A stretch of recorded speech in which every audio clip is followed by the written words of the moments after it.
Morning, everybody. How are we today? I am dry, and I mean it literally.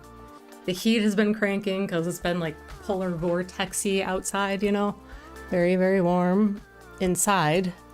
Well, you know, comfortably warm, but it just gets to this point of the year where my skin is just wrecked.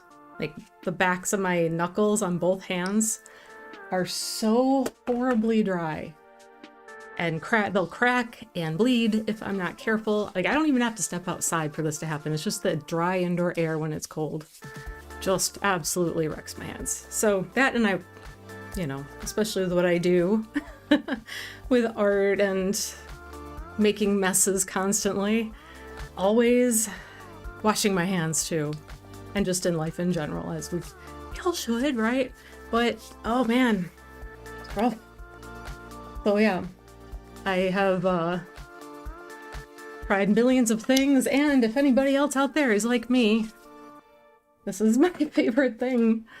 Just my Aquaphor healing ointment. It does about the best job I've found of anything. It's like, I don't know, pretty close to putting like straight Vaseline on your hands, but everything else just seems to evaporate after a minute.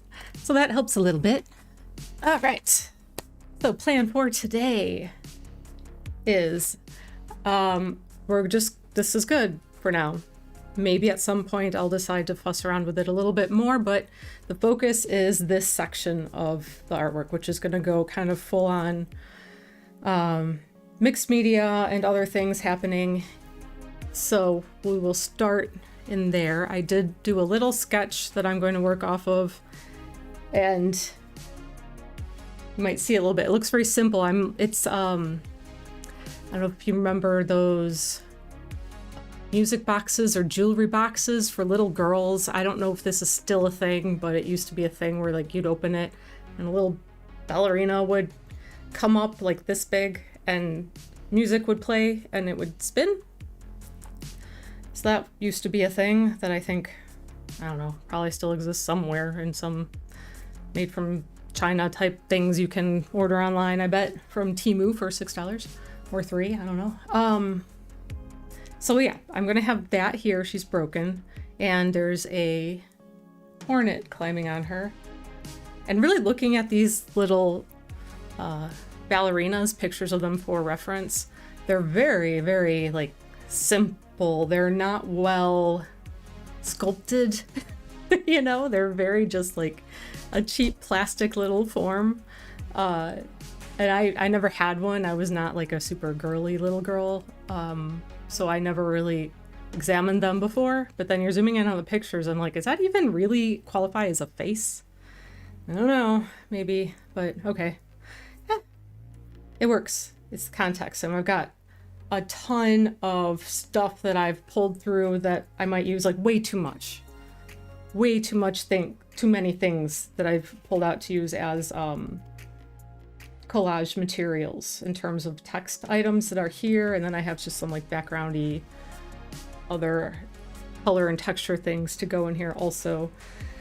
So it's going to be a little messy, but that's okay. I got my glue, I got my coffee, I got my crappy brush for painting on the adhesive, and I hope everybody's doing really good.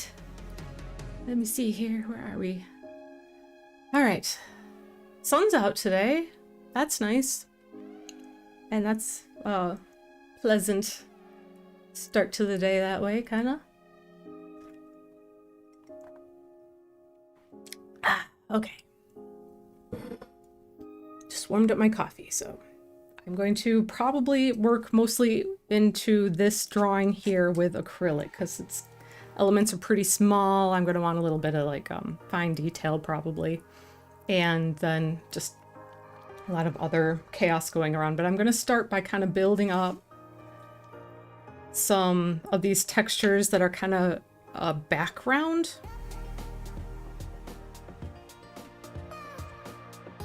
I really like polka dots. It's a big weakness anytime I find anything with polka dots. Like, that's mine, we're gonna use that.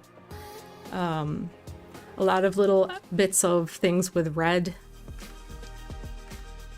And that's going to be a twofold representation of like the fabric that would be in the box behind the ballerina, but also kind of representing like blood or violence.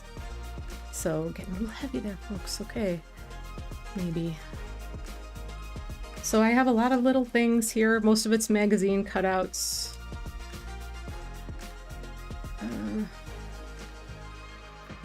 Text. Sometimes you have to be careful if there's too much readable text on a piece that you have. If that is going to be visible, that it doesn't create a certain context. Because if you can read it very easily, you're going to look at it. This is about, apparently, hack vodka as fabric spray because it kills bacteria. What the heck article was that from? I don't know.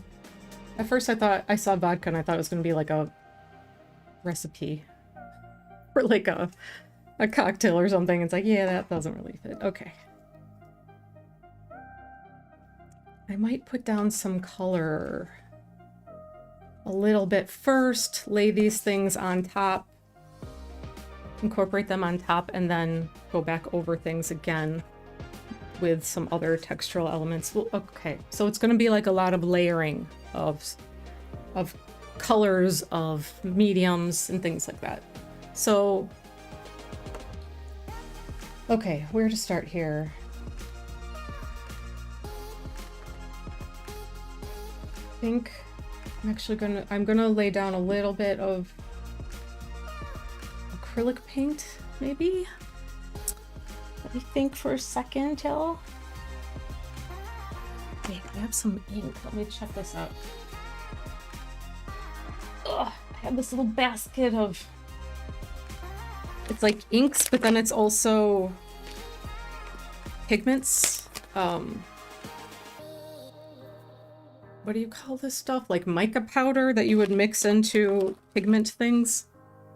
I used this when I had like a 10-minute phase of I must learn how to do resin pouring. And then I poured resin over my bathroom counter to redo my bathroom counter, and it was a whole thing, guys. It was a thing. All right. So I have these sprays, and they're technically meant to be fabric sprays, but it's dye, it's ink. So I have used them on artwork before also. I have a handful of colors. I got them at a really good price on clearance. So they're just a part of my stash. Oh my gosh, I even have like block printing ink, and clearly some things leaked in here. I think it was this. Okay, do I want any of those now is the question.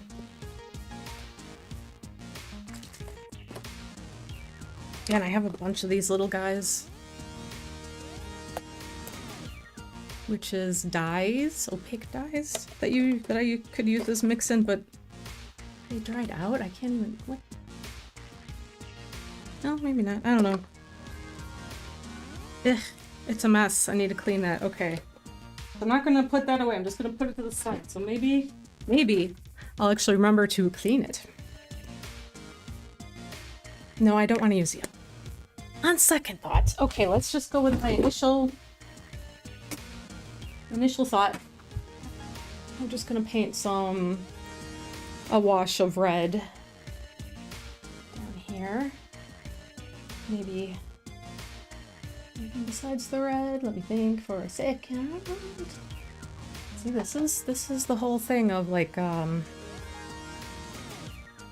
it's just gonna come together as I go. I'm just figuring it out as I go, which can be a little insane, but has kind of worked for me in terms of my...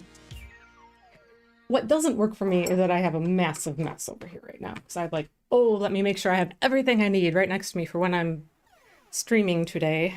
And it's just a giant mess. Okay, go. Where is my thing? Ugh.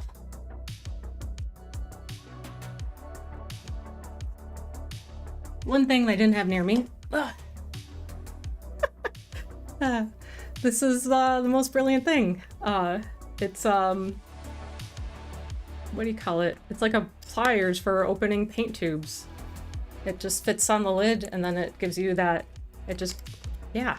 So when they kind of stick, it's the best thing ever. And that was from Jim. Mary Beth, hello, good morning. I see you got your coffee too. We have a pretty decent day today in terms of sunshine and not entirely freezing weather. I mean, at least I don't think we have the -20 wind chills at the moment, I hope, anymore. I think I saw that we're gonna warm up a little bit next week. Like maybe we'll have, oh, did I not wash this brush well? Shame on me. Okay. I think that I saw we're gonna get up into like maybe the 3rd week, and I'm very happy about that. That'd be nice. Really serious thaw out right there. I don't know how long it'll last, but I'll take it. Okay, time to get my little semi palette thing here, just for working in with little bits of stuff. Now we're just gonna give this background a wash. This green is gonna change. It's gonna come to me.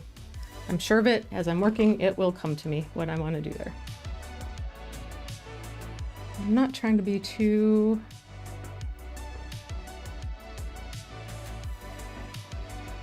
opaque or too wet. I just want a light covering, go behind a few things.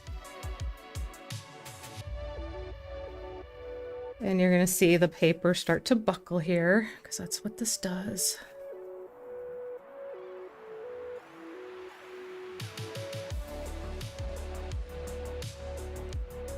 Especially when I'm laying on like some thick acrylic paints. Okay.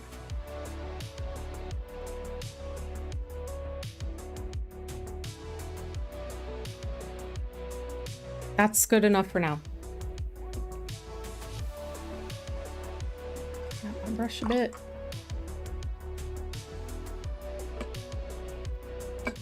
Computer is acting up, so watching from my phone. Oh yeah, it's gonna be like a heat wave next week. Oh, that's a pain in the rear end. Yesterday we had our electricity flickering. It must have been sometime between like or around 6 o'clock. I was sort of kind of was ending things for the day, so the power just starts to flicker a little bit. So I run into my studio and shut down my Mac because it's it gets like, it doesn't like that. It can, when nothing else actually shuts down, my computer can shut down then, and then it acts funny for days until I give it 1 or 2 proper reboots. But yeah, it's 13-year-old iMac. Yeah, that's pretty good. Going to be only handling email, YouTube, etc. A new one will be strictly for work. That's a good idea. I handed down, you know what, I have a, how old would that one be? It would be 13 years old.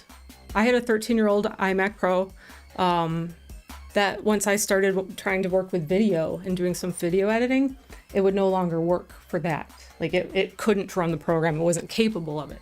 But where are my paper towels? Oh, right in front of me.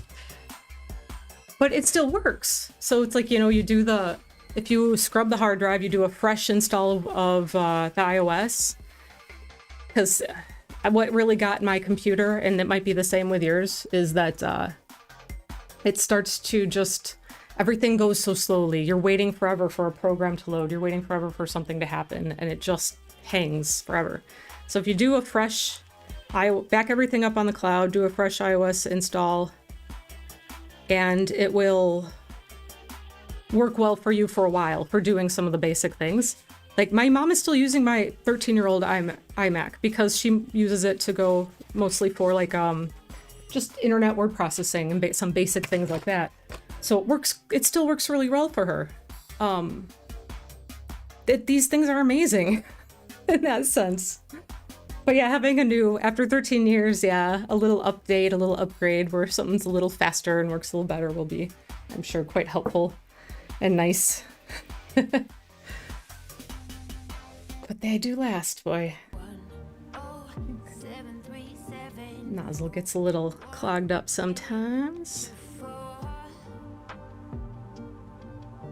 I'm gonna have to order some more of this stuff. It's like down to here.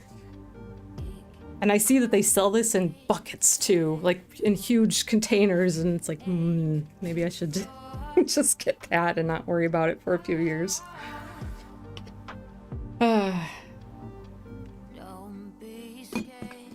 That is, yeah, next time I do a restock on things, that will be in my mind. Okay. All right, one of the reasons I did that is because I have one particular piece. And if you can see this, it's like a picture from a face and I had the eyes cut out. I'd used the eyes for something else, and instead of throwing this away, I kept it. And I think that I'm going to incorporate it now.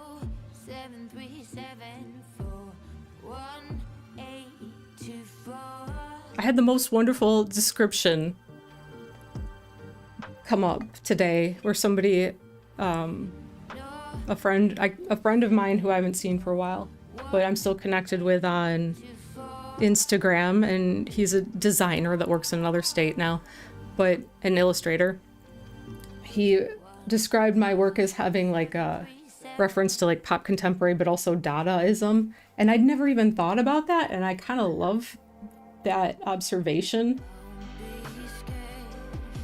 And now I feel like I want to do a deep dive on Dadaism and kind of revisit that as a movement. So that was fun. Yes, mine is a iMac Pro, no longer can edit and run animation programs, I bet. Yeah, because mine after that long couldn't do it. I think after mine lasted like 10 years when I couldn't run that stuff anymore. I couldn't even install and run Premiere. I think I could install it, but I couldn't run it. Now I'm like a kid in a candy shop. I want an iMac Pro with 27-inch monitor, not out yet. Oh, with the M3 chip. Yeah, absolutely. When I got upgraded mine, and I love the 27-inch monitor. It's really nice. It's a bit of an investment, but they last so long. When I bought mine, yeah, 4 years ago. God, maybe even going on 5. They didn't have any of the M chips at all. Although my partner just recently came to the dark side, and he got a MacBook Pro for working on like music stuff, and his has I think the M2 chip, which is very, very exciting and fast, and I'm slightly jealous. Slightly. Okay. Oh yeah, Dada. Yeah, you could see it too. Yeah, it didn't even occur to me, and then I'm like, oh yeah. And the first thing that pops in your head when you think of Dadaism is the urinal, right? So it's like, wait, I need to revisit this real quick. I remember that's the museum, the art museum in Philadelphia had a room, not even a huge room, but a room dedicated to the Dadaists. And I think they might have actually did they have that urinal there? They might have had that there. That was a really nice art museum, I gotta say. If anybody is looking for a really good, I mean, of course, Chicago has wonderful art museum also, but I'm not a big fan of traveling, but when I do travel, I like to check out art museums that are in new cities, and that was a very good one. If I recall the exhibits that they were showing, they had Jasper Jones, which was cool, but they had Emma Amos, who I wasn't familiar with before that show, and she ended up being, her work ended up being extremely inspiring for me too. Really neat. Some of it was just paintings, some of them were quite large, but then there were elements of mixing media that she used, a lot of incorporating print make like repetitive images. And I don't know what kind of, I don't remember now what kind of prints she was doing that with. If it was some kind of a transfer print, maybe. I don't think it was like a linoleum cut or wood cut. I think they were like almost photographic images in one color print. I gotta revisit that. I gotta look back at some of the pictures I took from back then. And I was just talking to another artist friend yesterday, and we were talking about how frustrating it can be. Well, the, you know, always snapping and saving photos, right, on your phone or wherever, constantly. And shooting little videos of the things we're working on and little things to post on social media, editing a little reel for Instagram, and then that gets saved to your phone. But then it's all like the regular stuff, like photos of things that I want to remember, an accidental screenshot, pictures of my cat, pictures of my nieces, all these things, random things that like, oh, that's pretty, I'm gonna take a picture of that. There's so many photos, and there's zero organization to any of it, right? It's just this massive like scroll forever looking for anything. So the idea, we were talking about the idea of trying to organize, like there's always just your camera scroll, which is all your stuff, but then trying to like create extra folders to organize things out into, which is not something I did that once for memes. A long time ago. I like, oh, here's a folder of memes that I like to use, and I think that's as organized as I ever got. So yeah, it wouldn't be the worst thing to spend a little bit of time, maybe some evening when I'm, you know, done working and kind of settling down, to try to organize some of that stuff. I do from time to time go through and like delete out the garbage, the things that were like reminders, or I'm price comparison shopping in a store for a refrigerator, so I take pictures of some fridges and their dimensions and prices, you know, like that kind of stuff. It can go. But yeah, it's interesting trying to figure that out. I don't know. I struggle with organization. There's no doubt about that. I really do. I can create organizational paradigms. No problem with creating them, but using them consistently, keeping them up, that's where my failures typically come in. I'll just straight up forget they exist. Constantly trying to figure out the ways to stay better organized and keep my priorities and the things I need to get done, having those things ready and available, and I can see it easily and attack these lists of all the things I need to do. And just yesterday, I came up with a new one to try, and I've done, like, I write lists. Lists are great. Except that I have piles of papers that are filled with like random sketches, ideas, and random lists, and they're all going back months and months and months, and if I don't return to them often enough or finish them because I've moved on to something else or I forget or whatever, I decided I want to try. One thing I'm going to try is doing a weekly checklist, and there's this like free app online, checklist or check something very helpful, I know. And I just fed in, you could just go in and they have some free templates, and you just put in your stuff, and I made a little like studio tasks, get it on paper, and then I put the date, I've written other notes, but it's just like for paintings, for marketing, for videos, for other things I need to get done. Ooh, there's another thing I can check off in that list from that I finished yesterday. Yay! So I get the satisfaction of checking it with a pen, which, like, checking a list on the computer, if I made it in like Notion or something like that, does not have the same satisfaction. It just doesn't, not for me. So I can check it off next week, in another week from, well, yesterday. Yesterday was the middle of the week, but that's when I started it. I'll make a new one. Anything that wasn't done, translate to the new one, because some of the things on there are also just weekly tasks. But make it a rolling thing. And it also functioned as like a brain dump. Because... oh, that's what that was.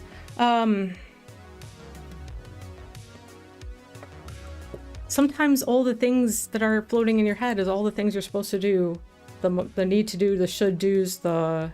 oh my god, it just feels so overwhelming. How am I ever going to get all this done? So it's like a brain dump to-do list.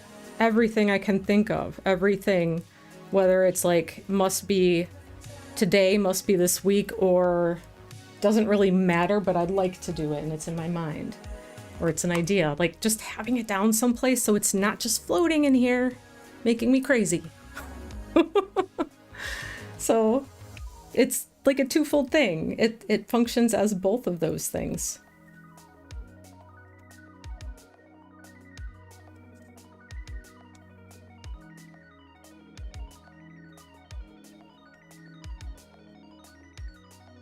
And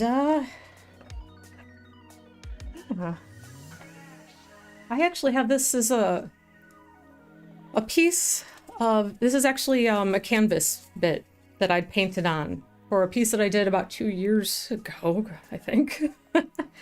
And it was a big, like 24 by 24 inch canvas, and then I painted out a separate canvas sheet with all this stuff. Oh, there it goes. Hold on, guys, I got it. Hold on. My tape came undone. I'm gonna fix it. Hold on. Come on. Come on, come on. This is something I'm struggling with right now with my camera, is my HDMI port doesn't want to come me here. Work. Oh, I knocked down my light. No big deal. It's fine. Work. Please. We're good? Okay. Now is it gonna stay here is the question.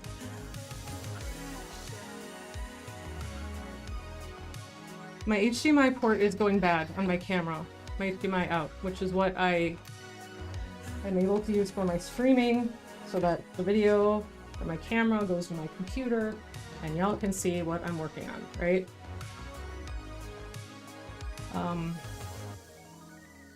Problem being,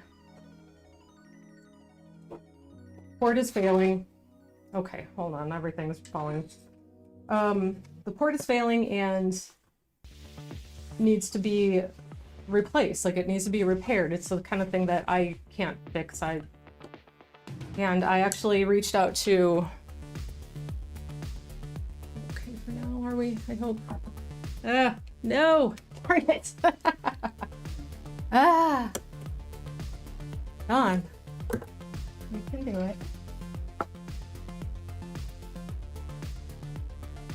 Come on, work with me. Come on, camera. What's your problem?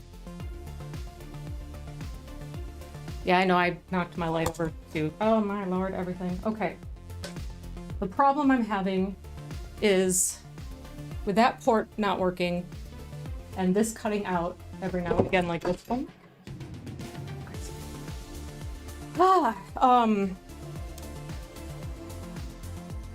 It's something that probably has to be, it might have to be repaired by Canon. Oh God, I'm just breaking everything. I'm sorry.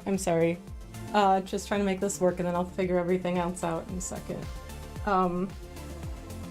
Because I wrote to, or I requested a, come on, look. I requested a quote on a repair on my camera yesterday from a camera repair shop that's just a couple towns over. And they're just like, yeah, we can't do that. Canon doesn't sell that part, or you can't get that part. And I don't know that that's true, because it seems like a lot of other people have had this issue and have had to have their cameras repaired. Come on, you. Work. You were just fine a minute ago. Why? Why? Check in here. Angle maybe. Oh, you're just being a jerk, aren't you?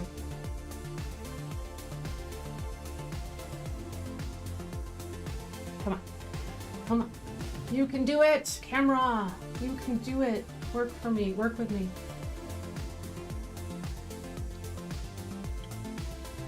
All right. If I can't get this going in like a minute, then we'll just switch to.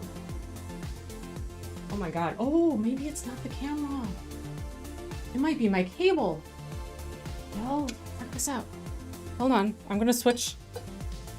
I think I've just had an epiphany here. Okay, no, here. Let me speak him. Okay. Look at this. This is my thing, my cable. It's like bent. It's like super bendy. All right, so I need to quickly Amazon order a new cable, and we're gonna try that. And oh my God, I hope that will do the trick. I don't know, but in the meantime, let me break everything again.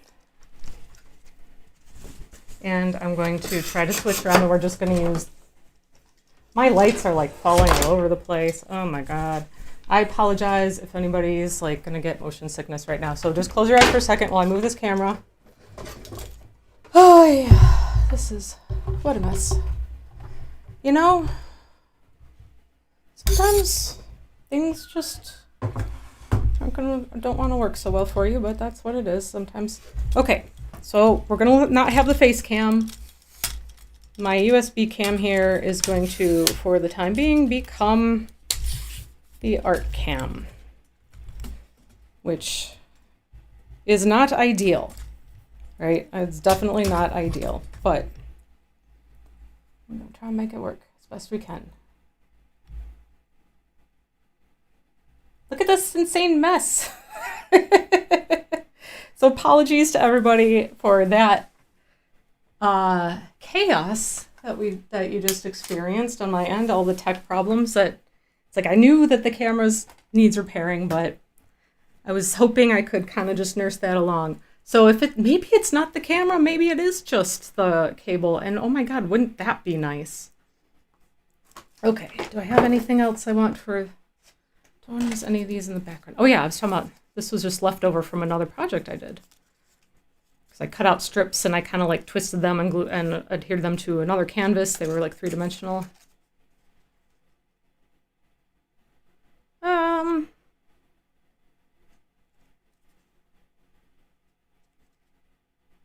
don't know. It could go down in this corner, maybe just be a little subtle thing. Let me move this up.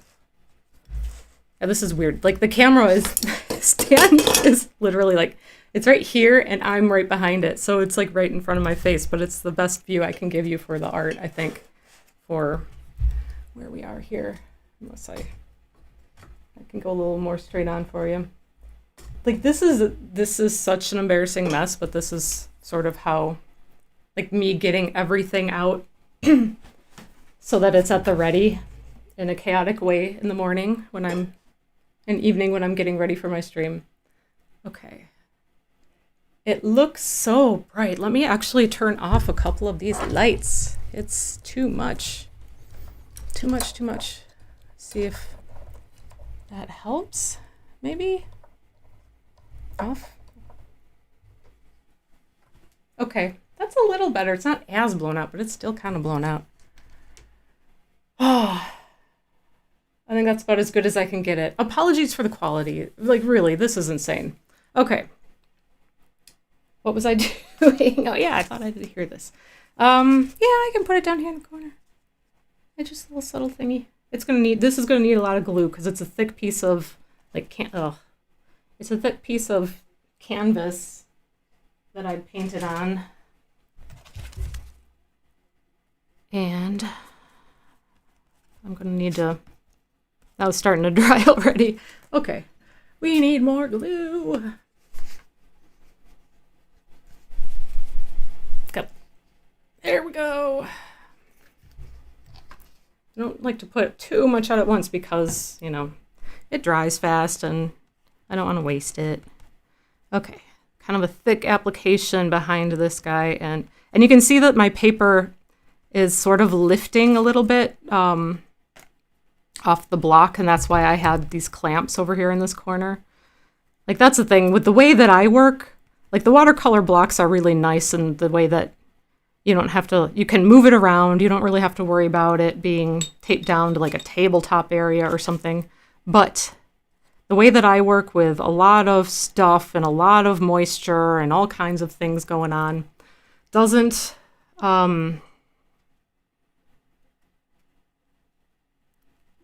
it just pushes its limits in terms of how much it can handle and still maintain that glue edge that keeps it in place.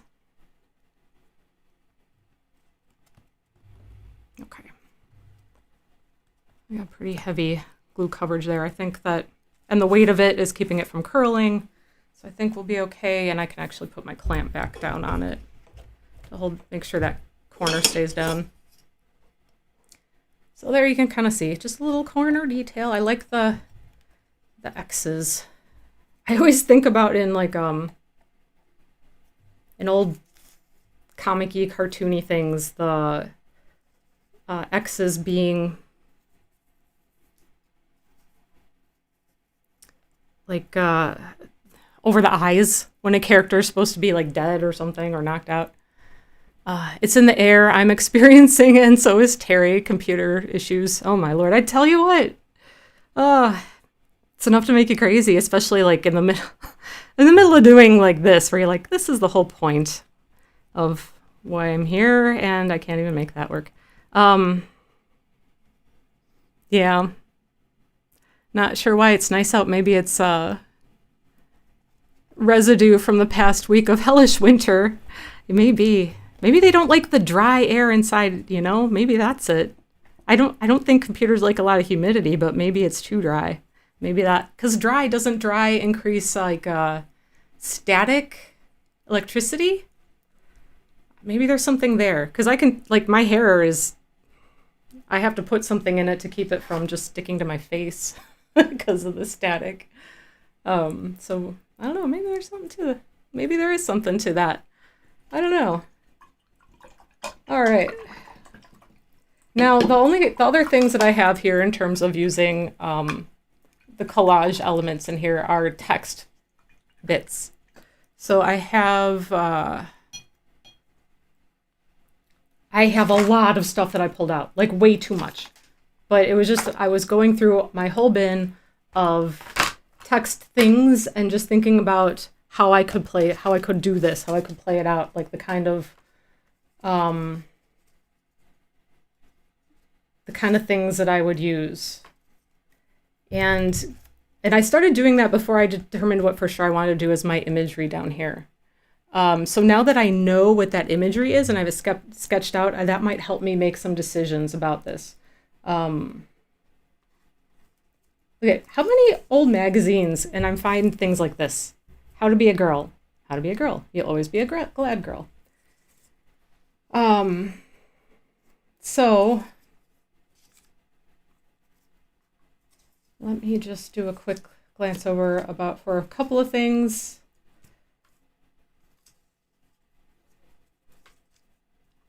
Nothing escapes. So yeah, I love having this stuff at the ready. Like all these random things that I've grabbed and pulled out. Like even really tiny little statements. That one says total annihilation is so tiny. Art of vanishing instantly. Like, you take things out of context. Like I'm pretty sure that the art of vanishing instantly refers to probably something like wrinkles or you know, blemishes, stuff like that. So it's this one I definitely want to use. I love that. It chops, blends, kneads, slices, and makes mincemeat.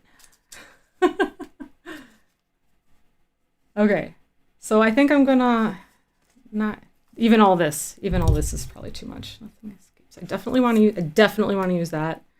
I think your keepsake forever absolutely works with the context of what I'm creating here. Vanishing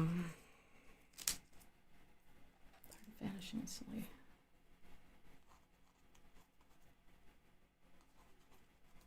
Okay. I think I'll move that one. I'm gonna trim this up a little bit. I don't mind this shape here, but I don't. I think I'd like to trim along the top. Get rid of that corner rectangle.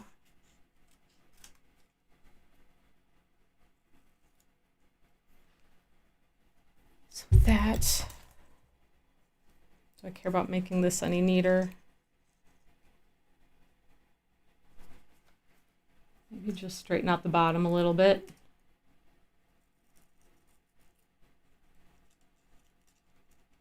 Okay. We're going nuts here.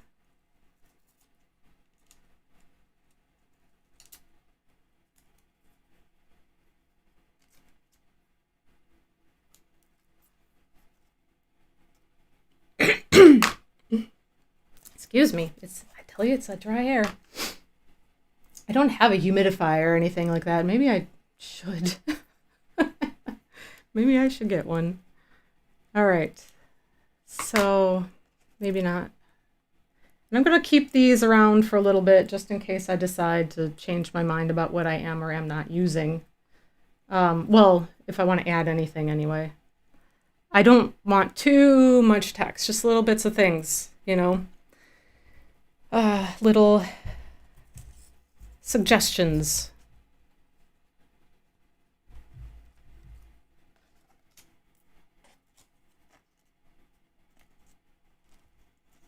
I think we'll go here, maybe, because of this particular graphic going over. I think I want that to be a relation. Now this one, it's a weird shape. It's a little silly.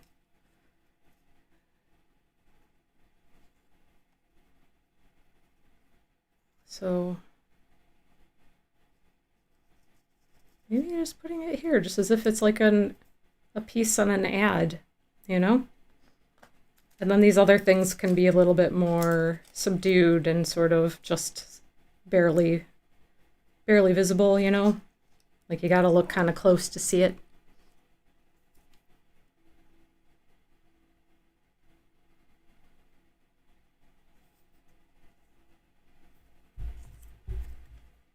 All right. Little trimmage.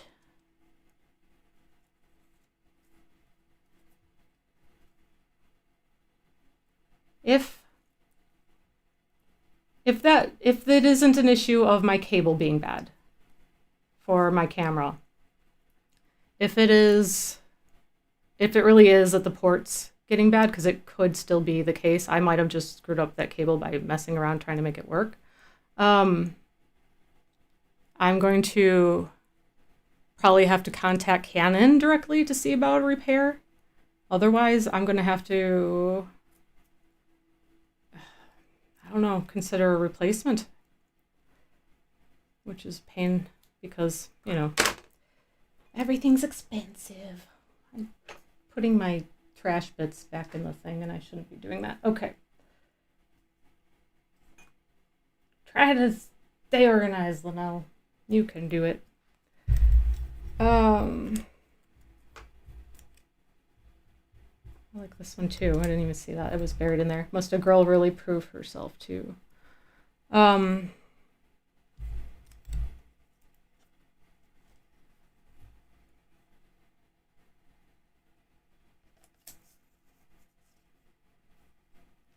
I don't necessarily, like, I don't need it to be on a grid. I kind of am sort of like almost doing that. I just want to make sure that if I'm doing that, I want it to be like purposeful. Like I think this one can be right here. at least. I got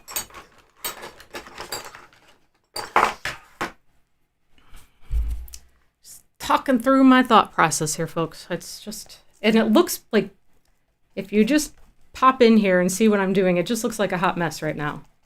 And I will fully acknowledge that. It's a process, and you gotta trust me. It's gonna come together. It's gonna make sense in the end. I mean, at least as much as anything I do does. But yeah, we're gonna pull it all together. It's gonna be a cohesive thing, more or less, and it will work. I think I am going to keep this one on this grid, like a straight grid, like it's right inside this frame, as if it were like a logo or a tag for this box.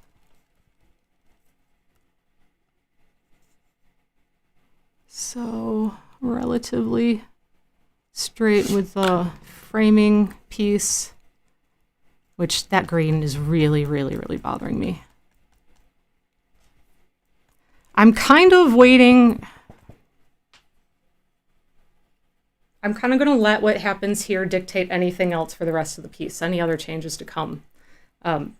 So even though I just painted green there because I had it on my palette and it's like, whatever, I can cover it up. If it's not working, it's definitely not working for me. But if I just let it be until I get more of this done, and then this can influence, this can speak to what else needs to happen in the rest of it. So like where I have it, where her face is like 95% done, and so on, and the hand and such, it's sort of just a matter of taking it that far, knowing that that last 5-10% or anything else in any other area, I can make work based on everything else that I do. Okay. So we are getting there. I want to for sure get this one down and the Let It Torture You. And then, well, you know what? As I'm thinking about it, the Let It Torture You might seem a little too obvious and on the nose with everything else.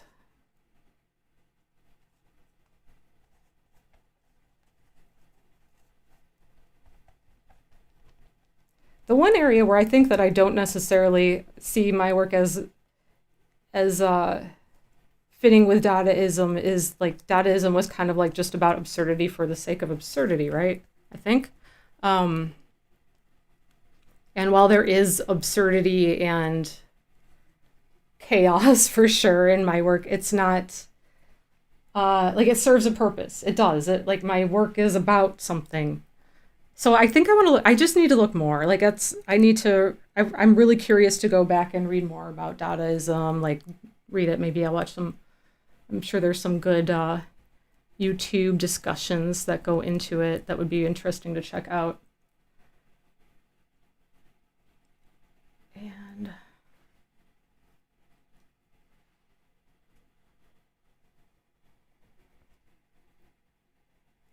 And let me think.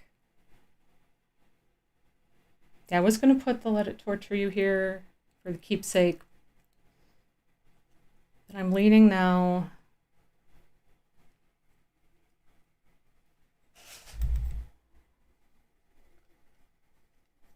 To put this in. I think I might just put it in her skirt. Into her little tutu. And that makes sense to me.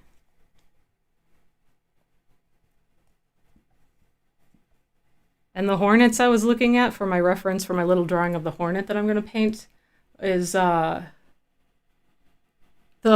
Asian murder hornets, you know?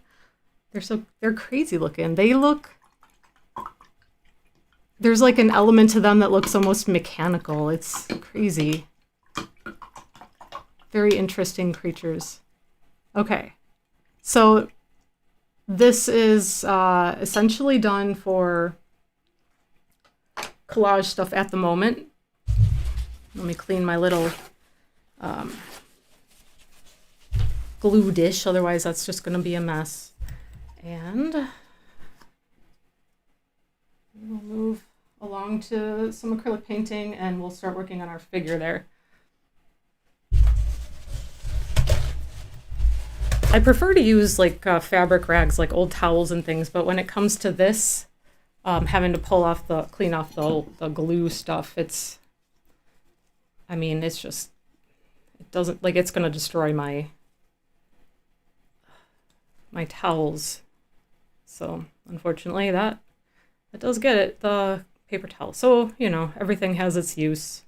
I don't like to be wasteful. I don't like to create any more garbage than I need to, but yeah, do what you gotta do, I guess. Figure for, you know, with any of the things, yeah, do the best you can, right? Try to make the best decisions you're able to. All those things. I really feel like this camera, this USB camera, was fine for my face.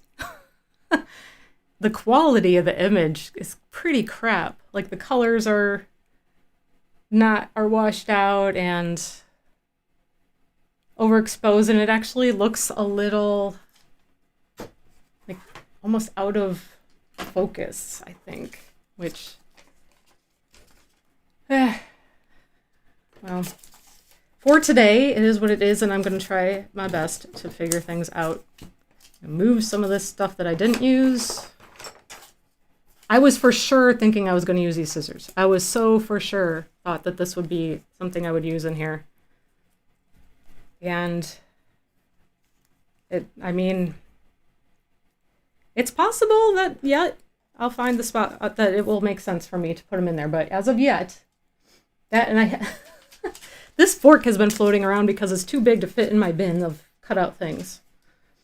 And that's annoying to me. I'm not the most organized person, but for what organization I do have, I want my things to be in the right places. Okay. Let me move this out of the way. My bin for those is down here. Okay.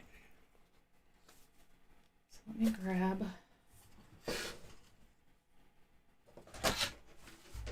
Everything is chaos. Everything is such a mess. Okay. Anyway.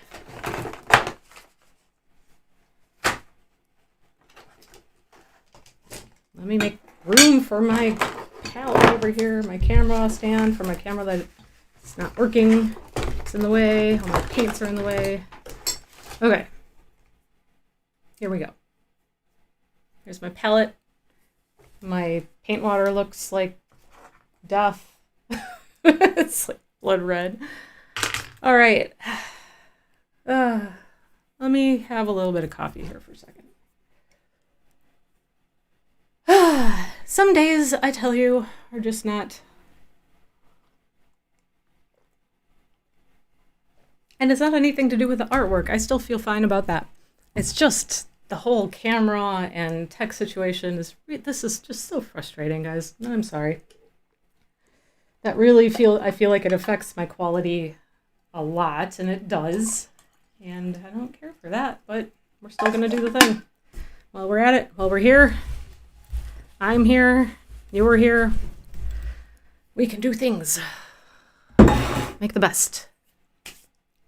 Having my coffee here is very dangerous, being next to my paint water, but I kind of do want it in my arm's reach because I tend to forget about it otherwise, and then I'm sad when it gets cold. Okay, so for my little ballerina, and I'm going to do the ballerina first. Wait a second, let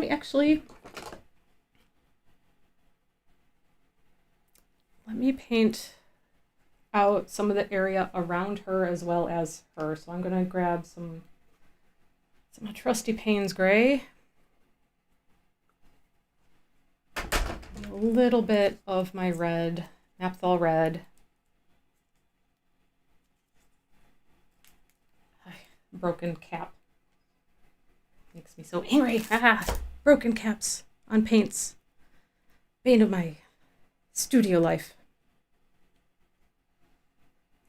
Might be a little dramatic there, but it still makes me angry. All right, where's my white? White. Here we are. I do have a back, like I know I'm getting low on this, and I bought another one, but we use up this one first. I need like one of those paint tube squeezer outers. You know, make sure I'm not wasting. I think they sell those for like toothpaste. I'm sure they sell them for, oh my goodness, really? I'm sure they sell them for paint tubes also. I imagine they'd need to be a little more heavy duty for a paint tube than for a toothpaste tube. Okay, wait.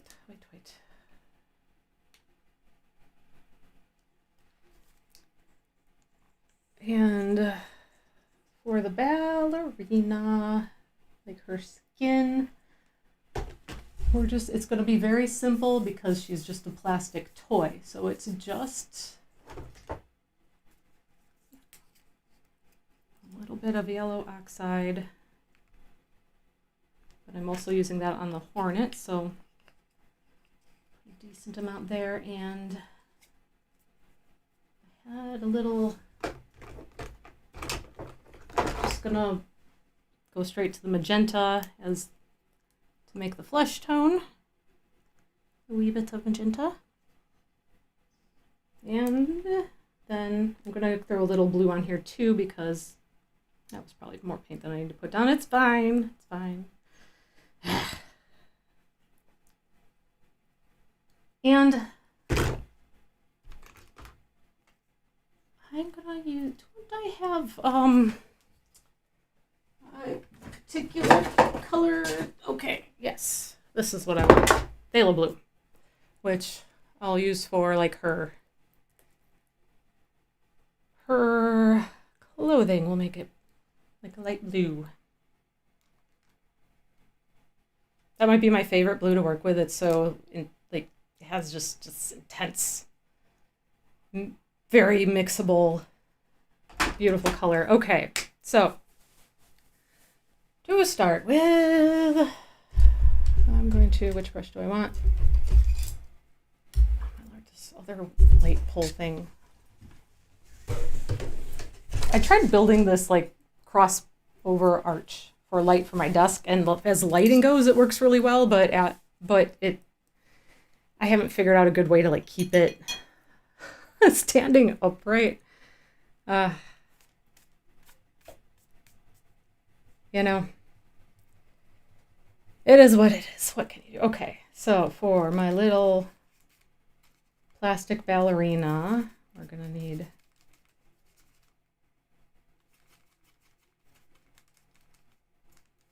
a pinky shade here.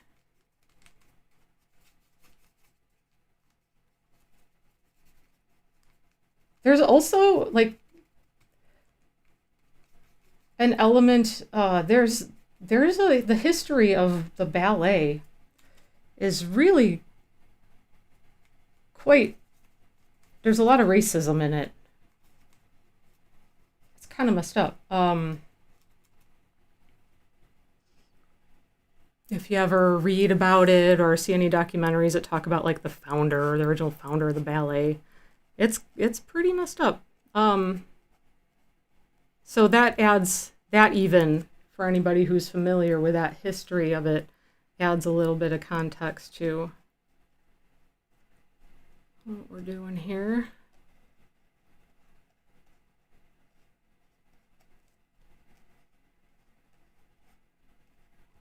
And it's just going to be a very simple approach painting this one, because she's just one toned plastic. So I'm basically going to have, this is like my mid-tone.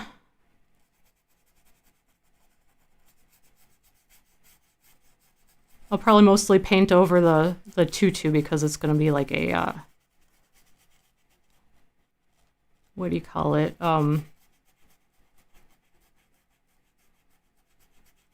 Like a mesh material.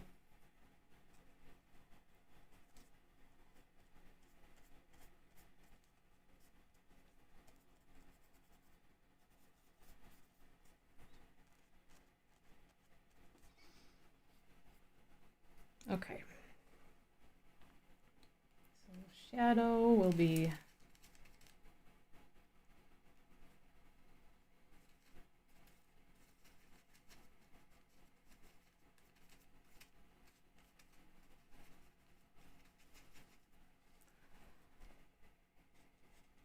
I might need to also get some darker shadow on her. I don't know. We'll see. Because I have some pretty moody lighting going on with everything else. So it might make sense to push that darker.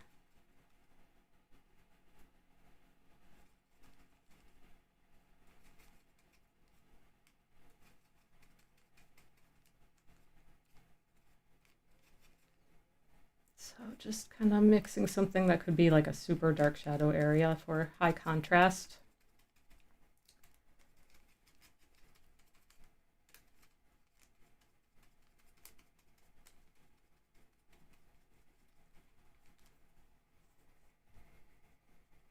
And if my edges and things aren't very neat, it's okay. It's all going to be, because anything I'm gonna, like my first layers don't never need to be that neat when I'm working with acrylic paint, because I know that I'll be painting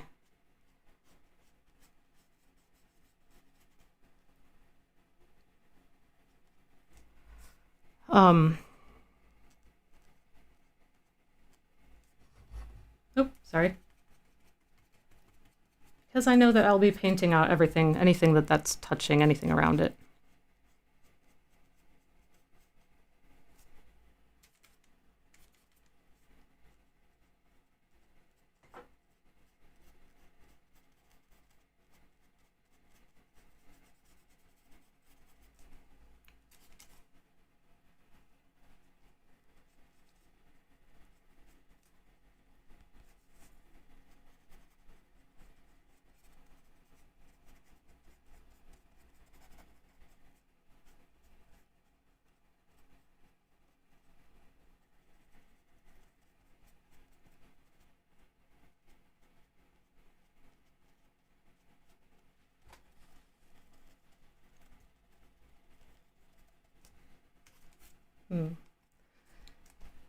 Not loving it just yet, but we'll keep fussing a little bit till we get it where we want to.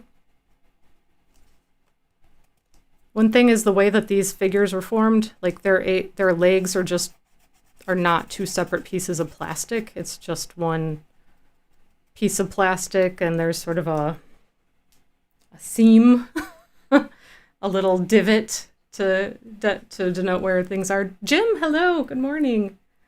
Good to see you here.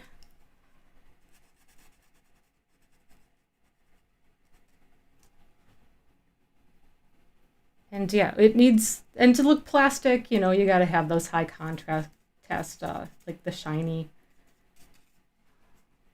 areas where highlights are, and I'll need to clean my brush to really get into that, but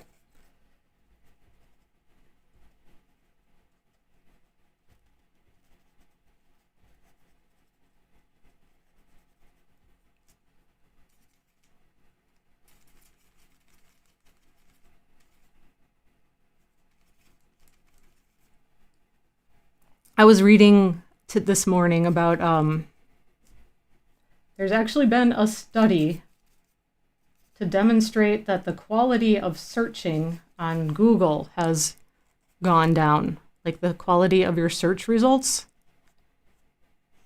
And I found that to be very interesting because recently, like in the last few days, it seemed like everything that I have searched, I just cannot get I can't get what I want out of the results. I can't get to the information that I'm hoping to find.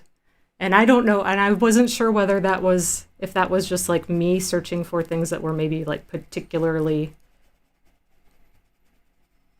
like just aren't really there, don't really exist, or if I just wasn't getting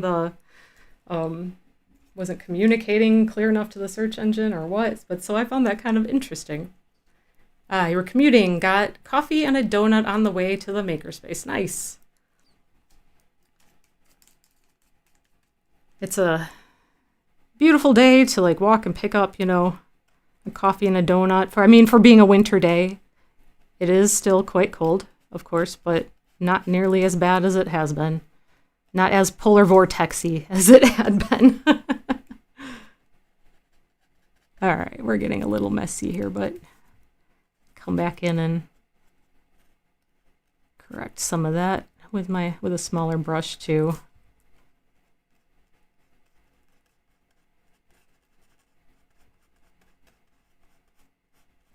Also, all of what they use for these little ballerina forms, their boobs were just like somebody formed two little circles of whatever they used to make the mold and just popped them on there. They were just two little balls. Sort of weird. Okay, I definitely need to switch to a smaller brush now.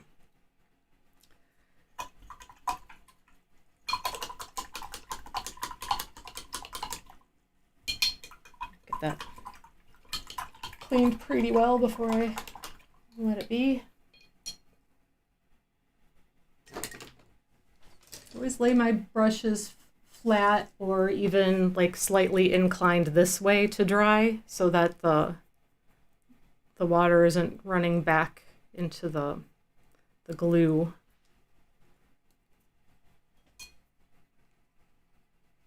Don't want to destroy the glue that holds it all together if you can help it. Keep your brushes for as long as possible.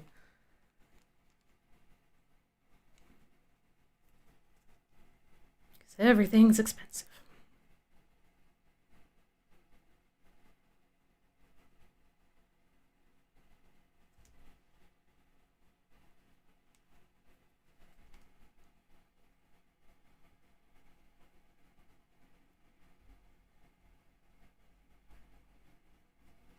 My go-to breakfast these days, I think just thinking how a donut sounds very good, but my go-to breakfast has actually been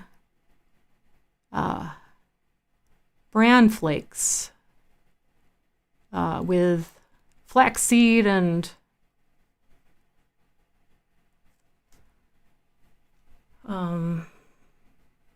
flaxseed, blueberries. I throw some cinnamon in there, and my organic store brand soy milk. Also, my cereal is also organic store brand cereal. I'm very fancy. Yeah, kind of sticks to the gut a little bit, and then I can do like I can do add-ins. Like cinnamon helps you process sugar a little better, so for any sugars that are in the cereal or the milk and the berries, and then the sugar can make me feel, I'm not diabetic or anything, but it can make me feel quite bad. And I actually add a few drops of clove oil into my my cereal before I eat it, because that's something that my mom recommended to me to do to help with arthritis. Because I was diagnosed not all that long ago, about 4 months ago, as having some beginning arthritis in my hands.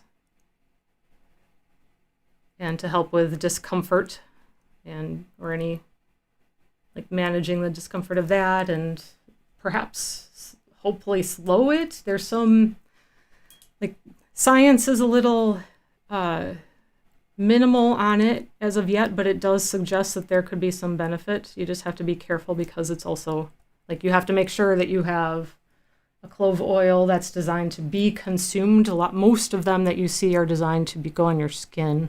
Like, I'm not making any recommendations to anybody here. I'm just saying, like, I do that, and it's something to try and help. And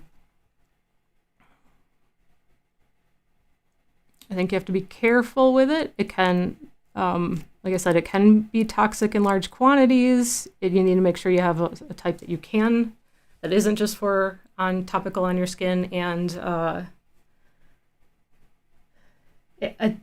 it seems like it could have interaction with some medications, so you have to be careful about that too.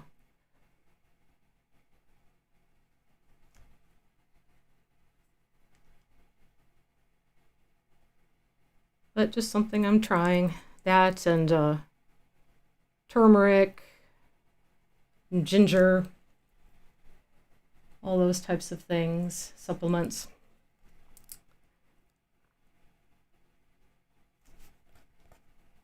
I'm just hoping to be able to do what I'm doing for as long as possible. That's the goal.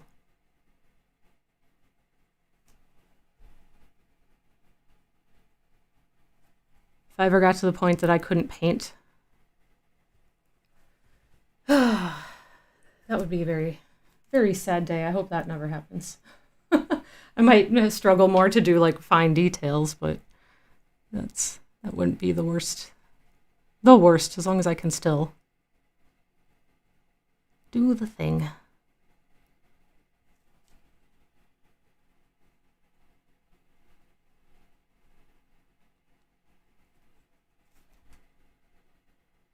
Right now, what's more annoying than that, though, is just like a tremor. Like my hand can shake. It's not doing it too bad. Nah, it's not doing it too bad right now, but my hands can shake, which can make doing fine work, like doing small things like this and trying to control it, a little bit of a pain. I find that gets worse for me, like, before I eat. So, like, maybe a low blood sugar kind of a thing. So, eating when it starts to get particularly bad can help.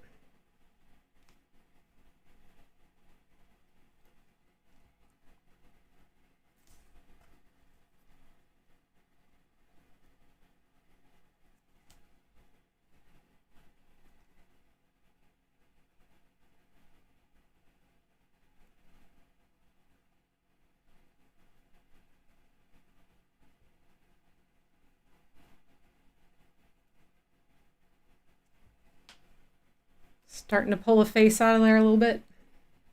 Like on those dolls, if you try to zoom in and see what their faces look like, it's just the sloppiest couple daubs of paint on this like barely formed,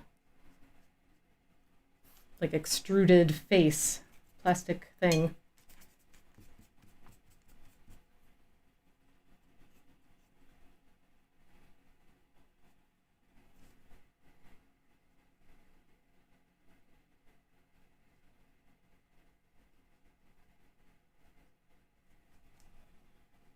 If you see the little dolls that were they're not really dolls, I guess. I don't know.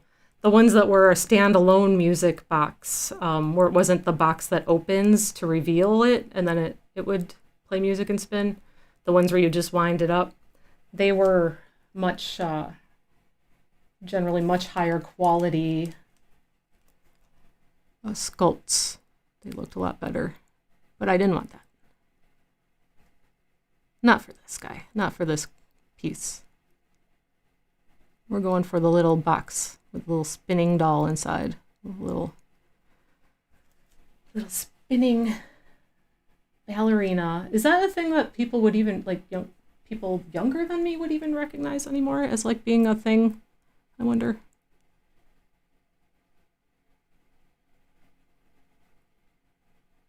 I don't even know.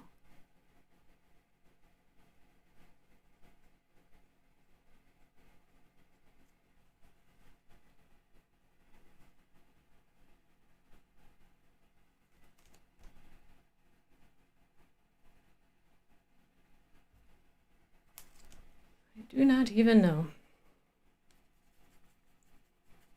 But none of them had like painted on eyebrows.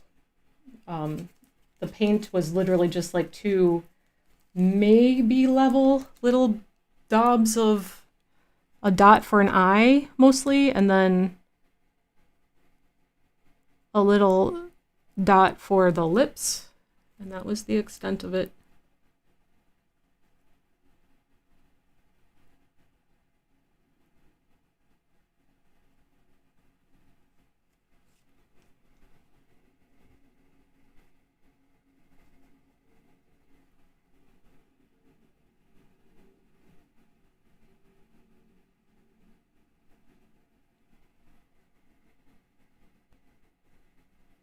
The hands were just little balls. Kinda. Sort of like their bosoms were.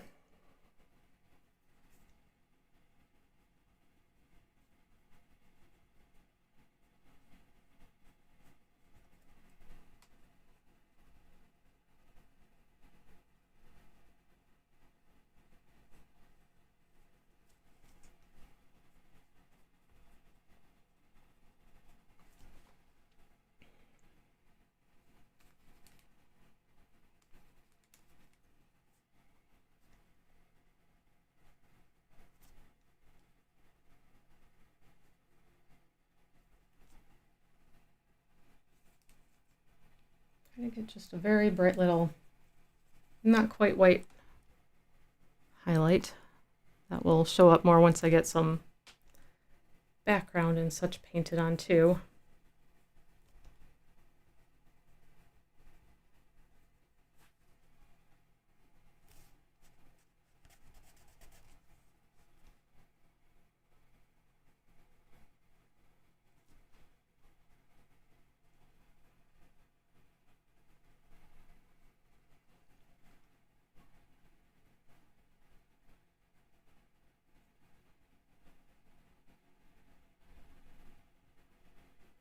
Yeah, going back to the topic of the search engine things, like how supposedly Google is doing not as well with their searches. I was trying to find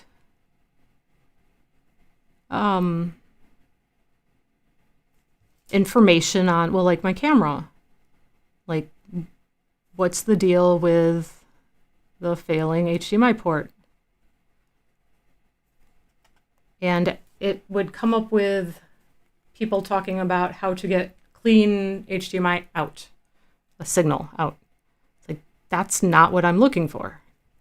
But no matter how I worded it, I couldn't get any other results. Like, if I dug deep enough down, I could find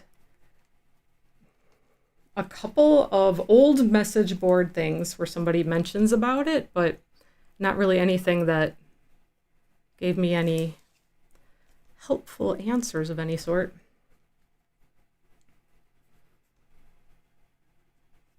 So, but I'm going to order a new cable because that'll be the cheapest thing to try. I'll do that probably pretty much as soon as the stream's over so that I can get it right away.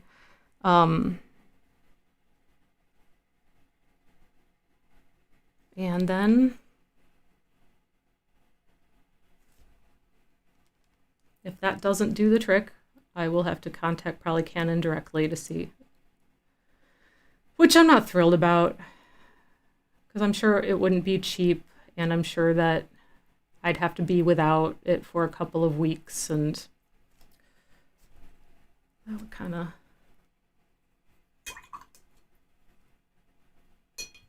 I would need to figure out a better stopgap option for doing my streams than hopefully this, using my USB cam to try to make it look like anything.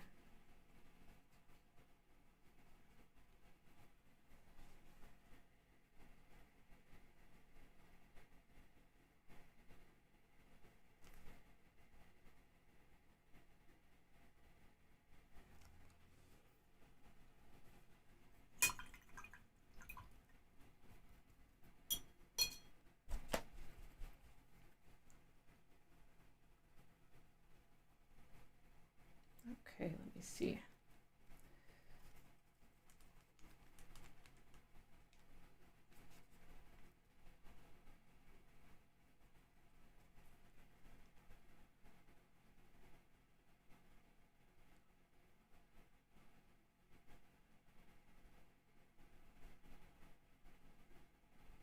I've not watched much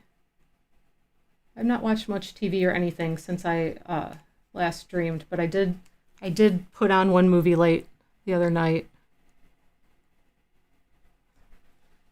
Because it was supposed to be a good one. And it was It was like an award-winning film from 2011, apparently. Never heard of it before.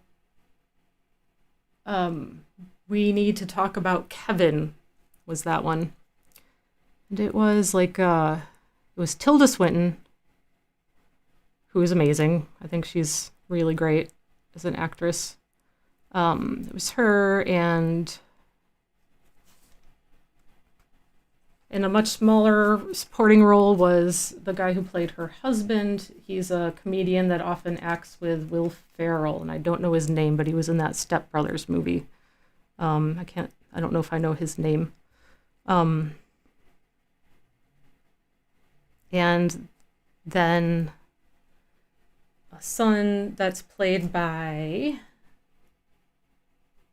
the guy who was playing the Flash for DC movies.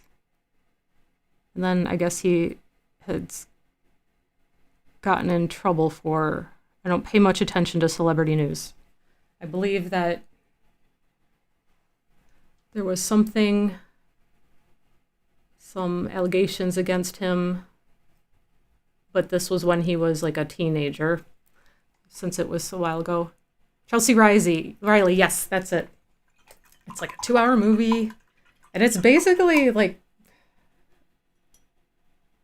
back and forth between this like current time period and then flashbacks to like talk about how we got there. And it's basically like the son from the time he's born is, I guess he either was born or grew to become like a psychopath. And I'm not sure if they were going for, it seems that the character played by Tilda was experiencing some like postpartum, not just postpartum, but also beforehand. Like she was depressed and didn't bond with him. So I'm not sure if the thing is that like that caused this train of events to happen, or that happened because he wasn't right. I'm not really sure which thing they were going for in that regard. It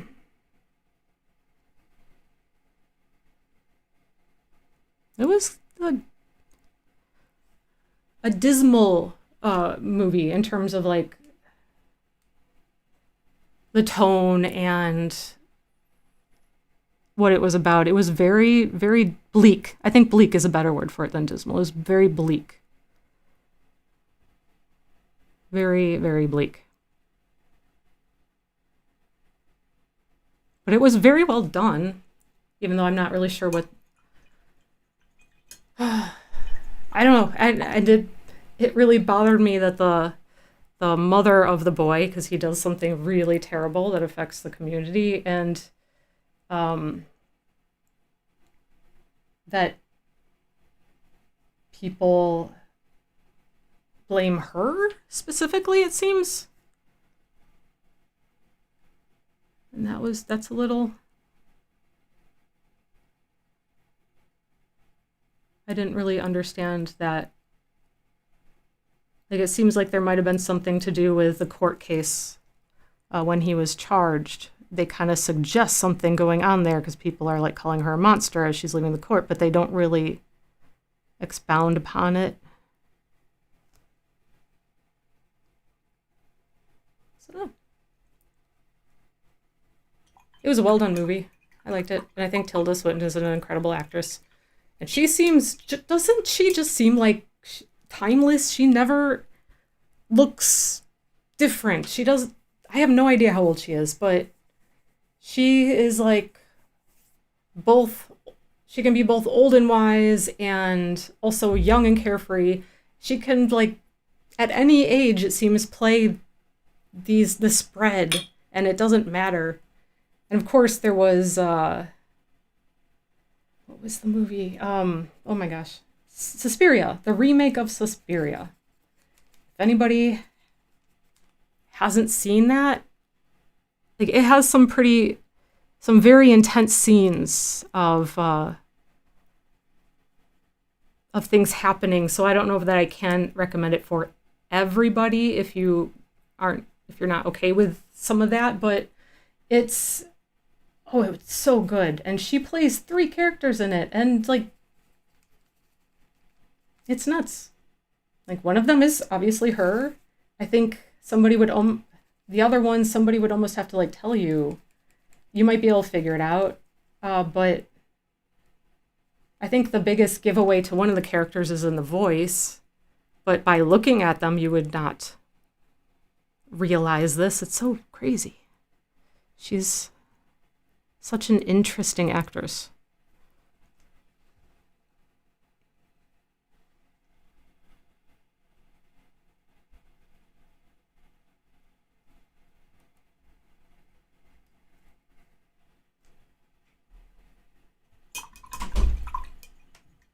Okay. At this point, I think I'm going to start working at also adding in some of my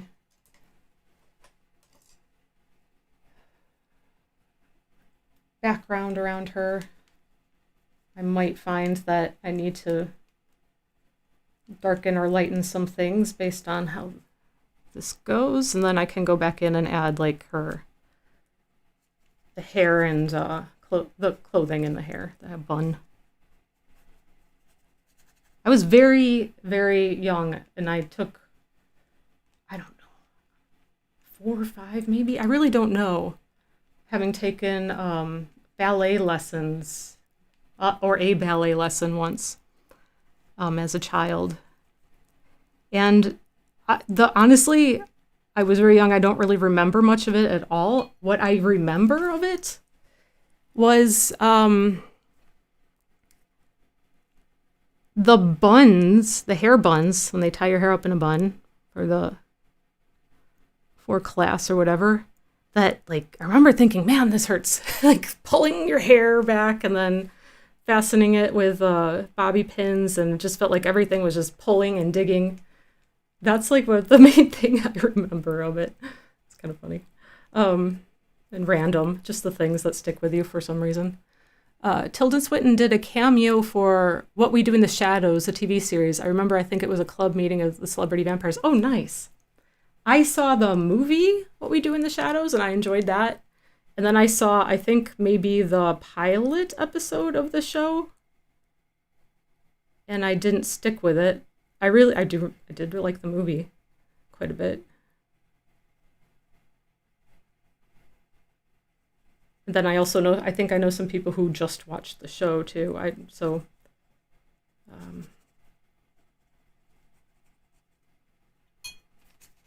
Might have to check that out at some point.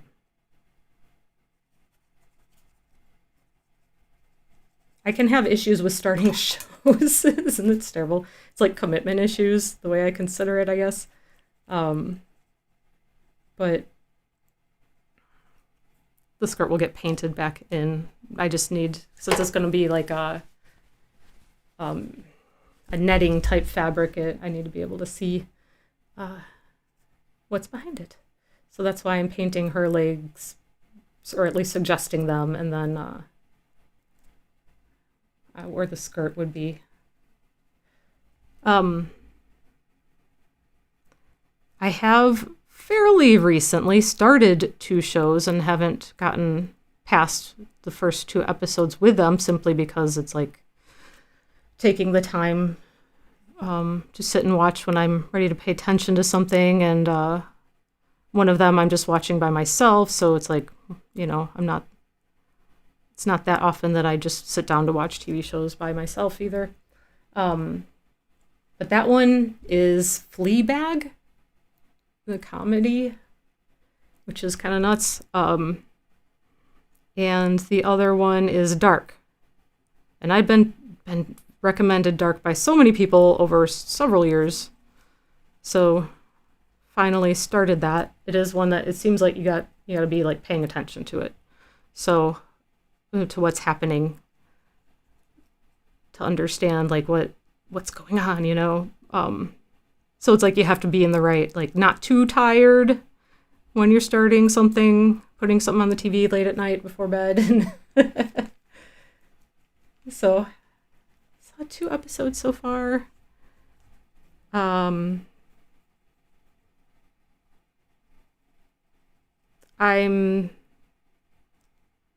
not entirely intrigued yet.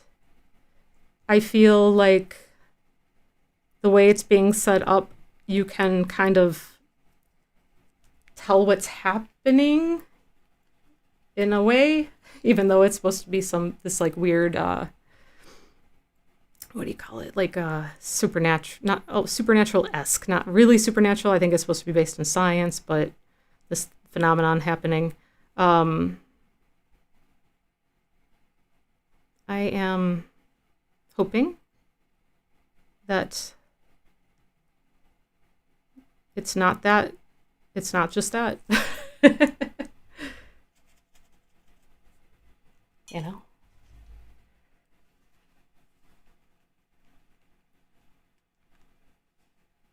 But we will see. I don't know. I might be making wrong assumptions. Maybe I just watched too much X-Files in my day.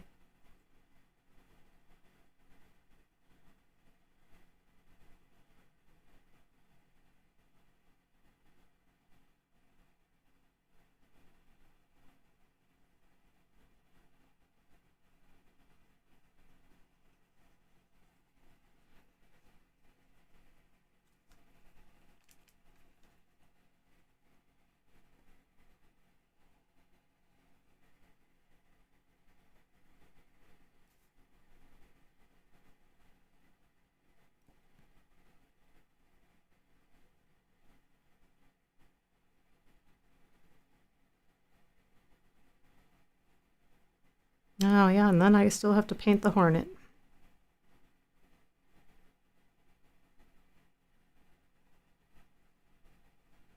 I thought about just a fly or two, a couple of flies. And that might have worked also.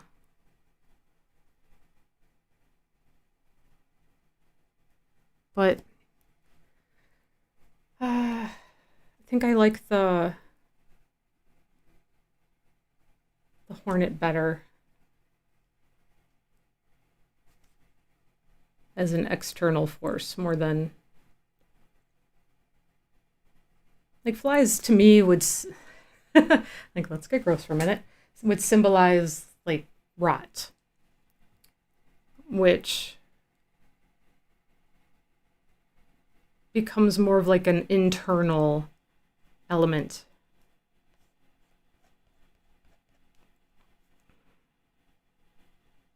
Less of something you're subjected to, perhaps.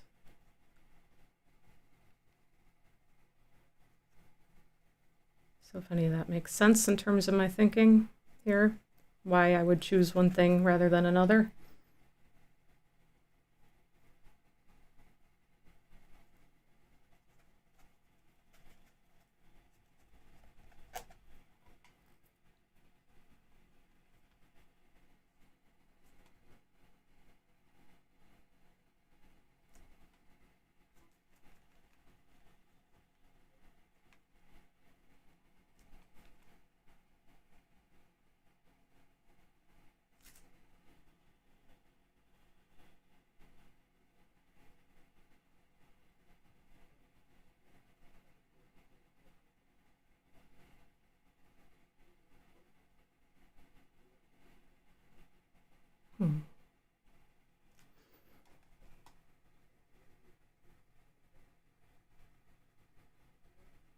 When I get into painting like this, where it's like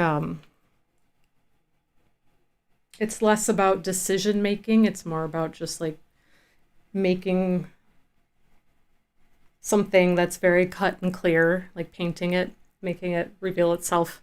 It's not so much about making all the decisions about putting what where and what it'll mean and all those things.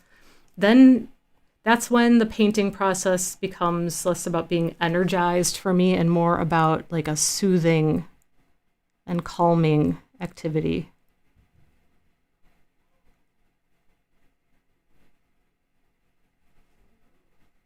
It can be very, very, just like you get lost in it. That's is where like the time just seems to stop. Uh-oh, there's my cat jumping up on the table. Hi, Watson. Don't you think you should get in the window? Yeah, I think you should get in the window. What's outside? And stay away. Just to stay off the painting, baby cat. And stay off the painting, stinker. All right, go sit in the window.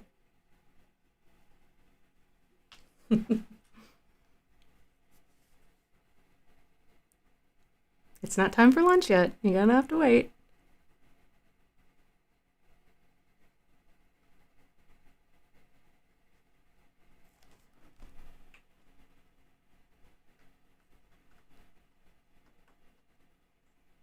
Having this particular cat, which I love very much, sometimes feels much closer to like the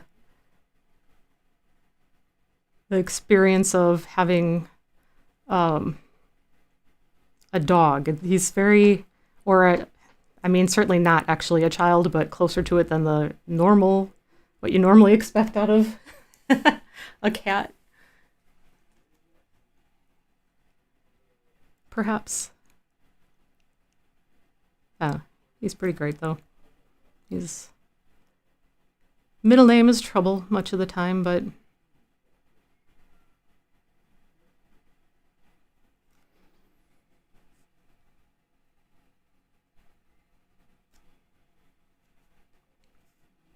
high maintenance little baby. Very demanding.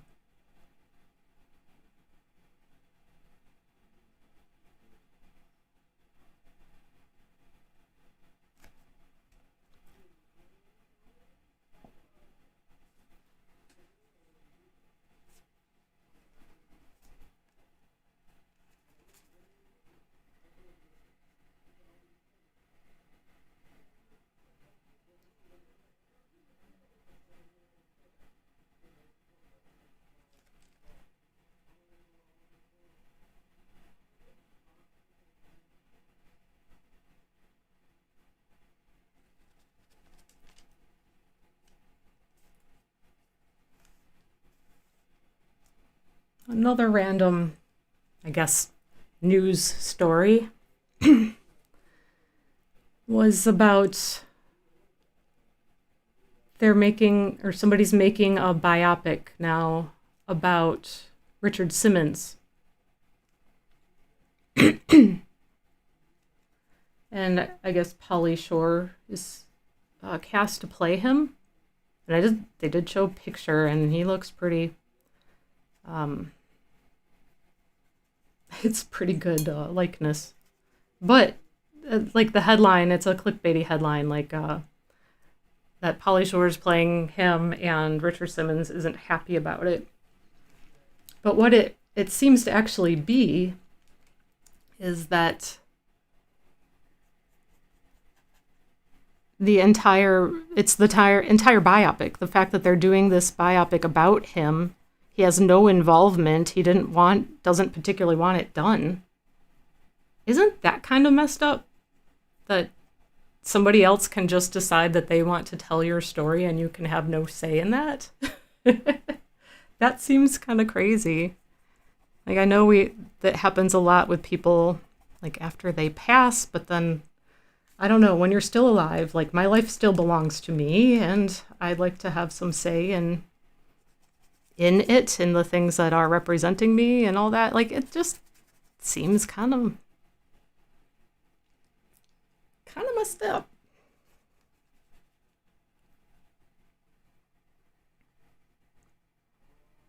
I don't know. Is that just me?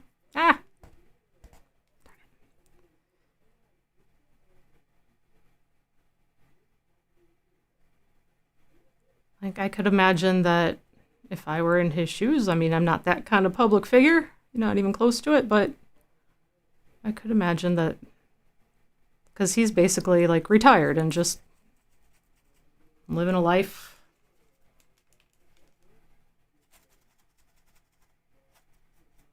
Doing his thing, whatever, his own things, and quietly out somewhere, and I don't know, it just seems.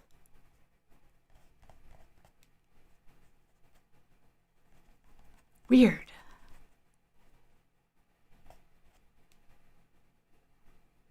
And especially because it's not like there's some controversy or something that somebody else wants to explore. They're like, oh, he had an incredible life and was an incredible person and his story needs to be shared. Well, he has no say in that, apparently.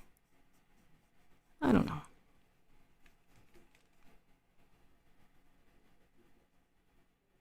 And I also kind of got to paint out where the hornet wings are too, because they're sort of translucent also, right?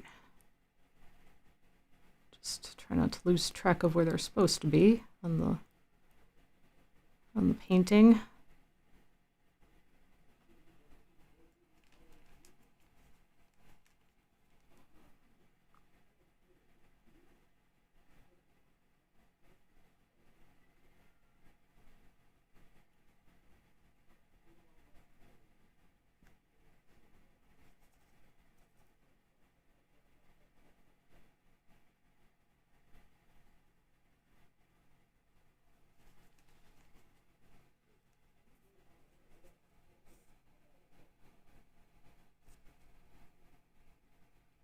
Any familiarity that I have with who Richard Simmons is just purely comes from, I think, the advertisements for his workout videos that would be on TV.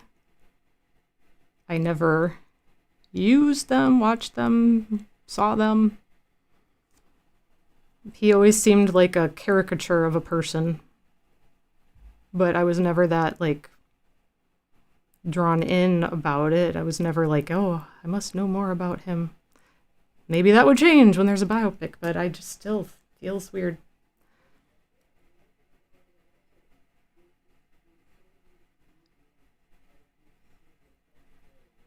Maybe it goes to show about what we really do or don't own about ourselves, especially anymore.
Okay.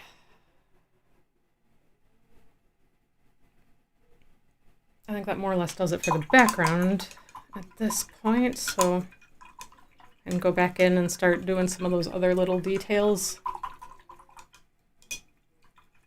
And it looks like I might want to bump up the shadows, perhaps. I'm still going to hold off on that just to see how everything else comes together.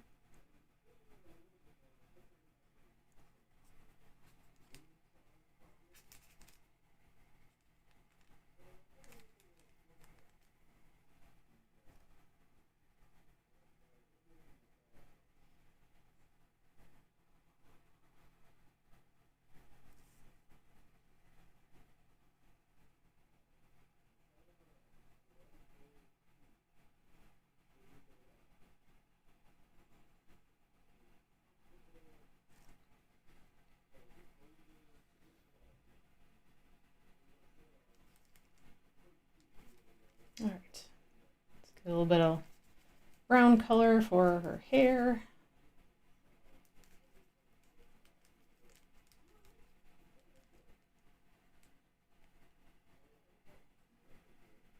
Probably will need to, that can be my dark shade.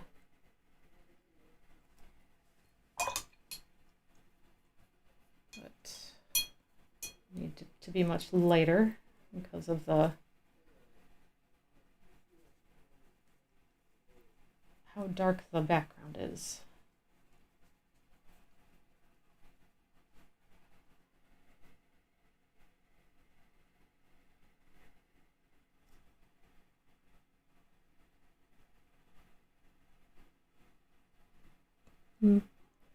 Still probably going to want another highlight, because we are going like shiny plastic doll thing, so.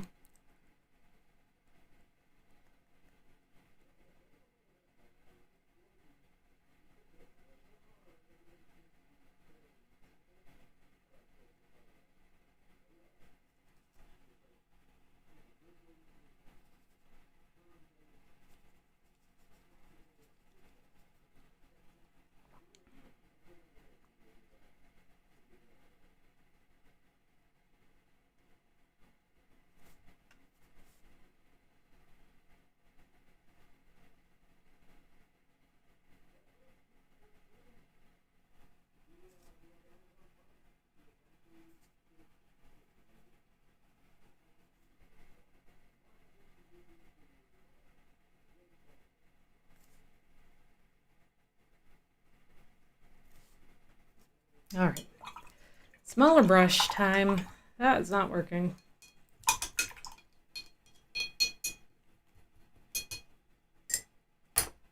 Oh yeah, my coffee. I forgot again. Okay. First of all, clean that up. Got a little nuts.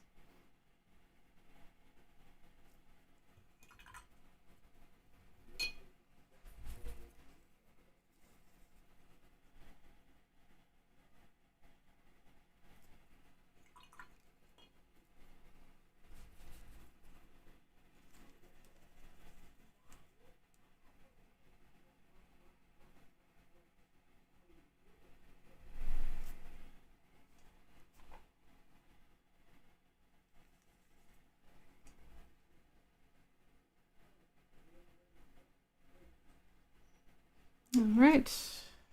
I think the mid-tone could be lighter.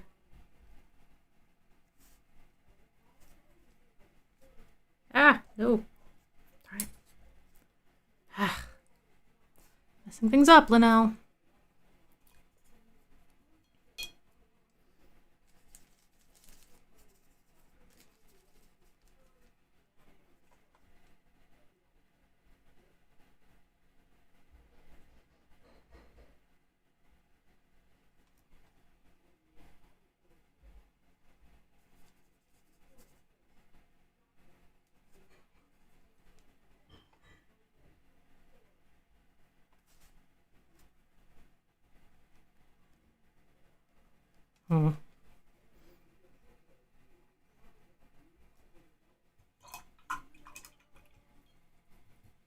I keep making a mess.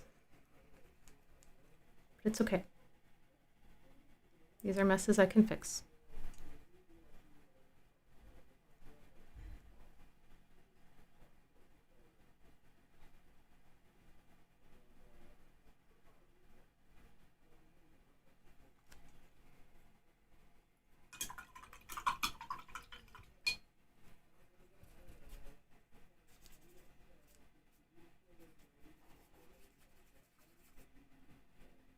Well, I used very little of the pink that I had out here, but oh well.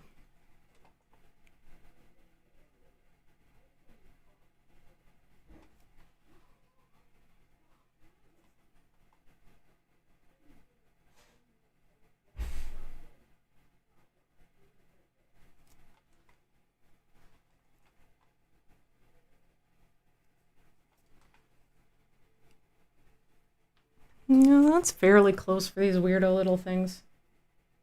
These little dolls. Figures, whatever you want to call them.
don't know.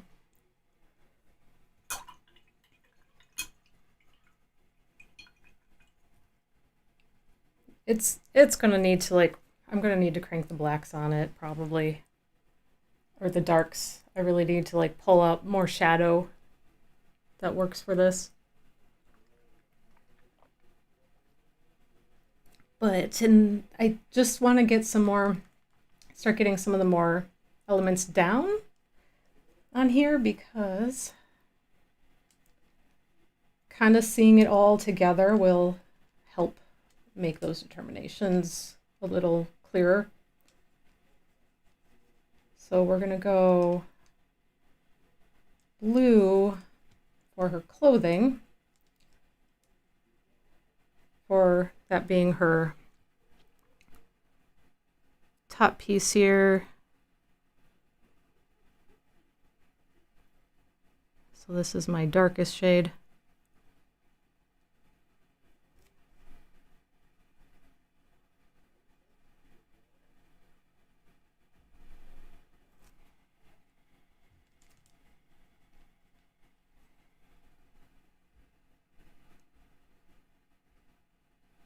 And which you really only see like up here, because then the skirt takes up a lot of that space. But there's also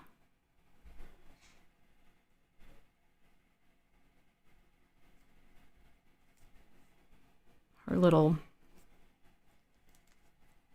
ballet slippers, more or less. And this might be too dark, but we're just gonna let it be a little bit on there. It took some really looking to figure out what was going on with the shoes. I'm like, is she wearing boots? Why do they have them wearing boots? Were they just that lazy about painting them? But it's actually is supposed to be like the ribbons of the shoes coming up the sides. Oh, sure. Naturally. Why would anybody think otherwise?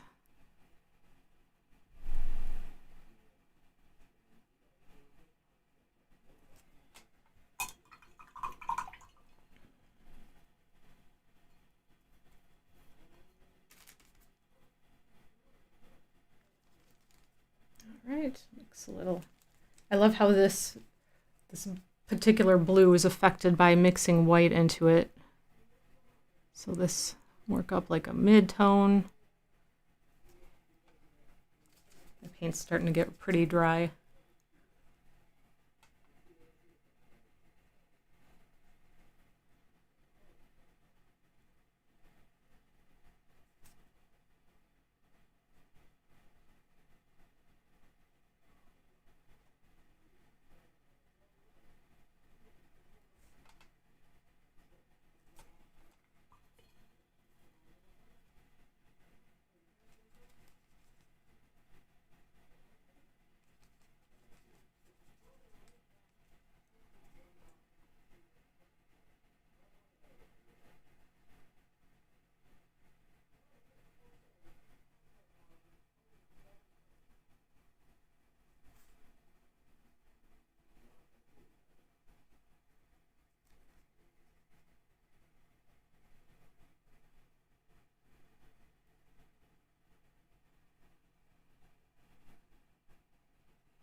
And the worst thing about, what I think is about the worst thing with working with acrylic paints is how, as they dry, or it doesn't take long for them to start drying right on your palette. And when they do, they just get really tacky. There's Watson jumping up behind me. Hi, mister. Oh, now he knows it's getting close to... It actually is getting close to his lunchtime. He knows what's up.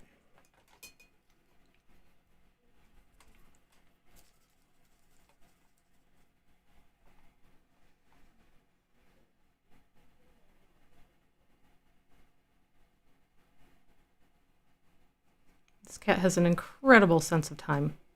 It's really kind of amazing.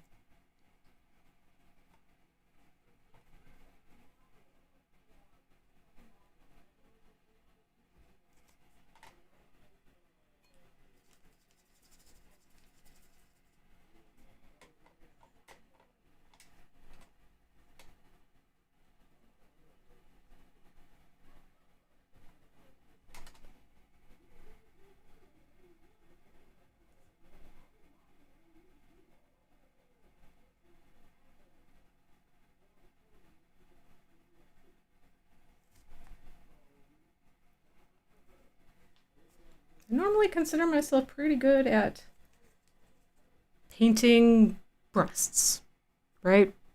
I mean,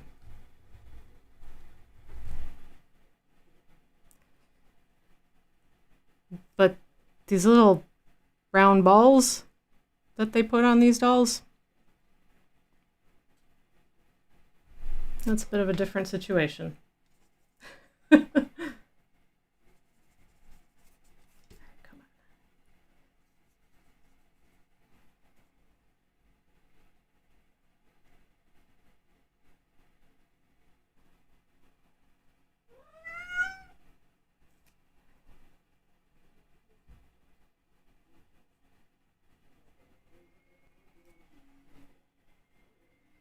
What you doing, Mr. Watson, huh?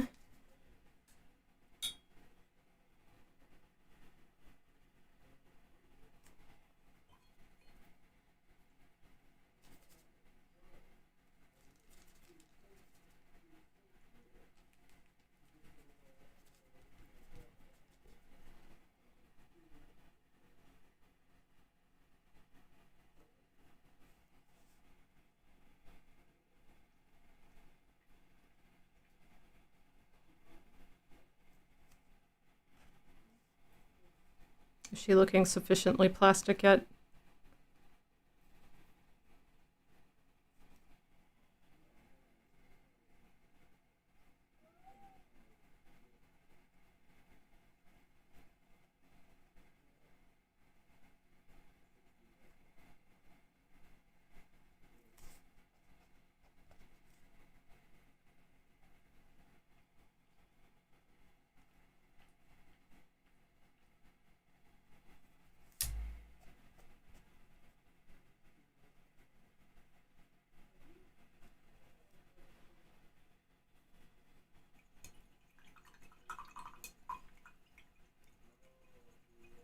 Okay, and I think that I'm probably going to do the skirt last. I want to do the hornet and make sure that I have the proper balance of lights and darks on here. And right now it's just too flat, especially with the super dark background. So I'm really gonna go in and work up my blacks, not blacks, but the shadows and the darks on her skin tone. And I can just start placing a little bit of the colors for the hornet on here as long as I have him. As long as I have some of these paints here, but they're getting tacky now, as they do, especially when it's very dry in the house. That happens faster than I would like it to.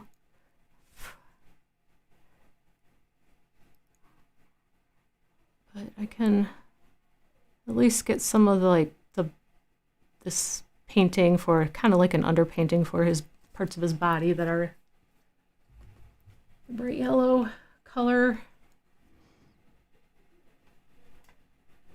Yeah, their heads are so weird. They look like almost robots. These like weird segments. Such interesting, bizarre creatures. You know? It's quite fascinating. And I hope I never have to see one of these gigantic, scary hornets in real life around here.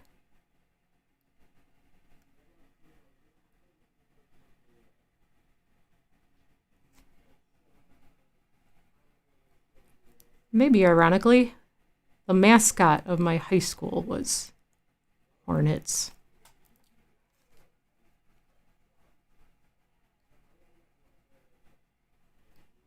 I never played any sports or anything or took part in it. Really any school spirit kind of anything, so it never had much bearing on my life, but 'twas the thing.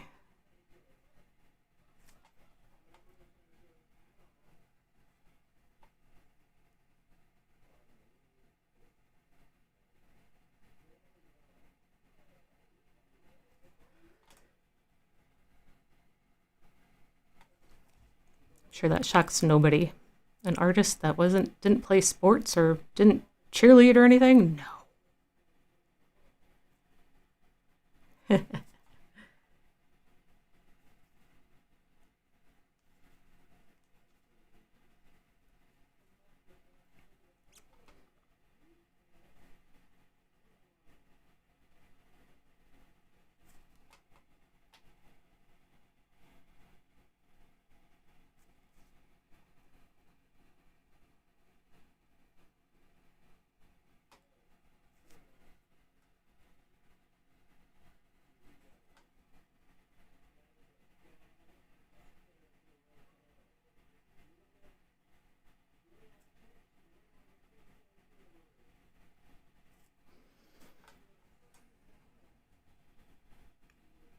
It looks like he's weirdly floating out there, but he's climbing on what will be her tutu or skirt, whatever you want to call it. It will make sense in the end, I promise. Okay. As long as I have everything out here. Oh, pretty much went through my red paint. That's fine.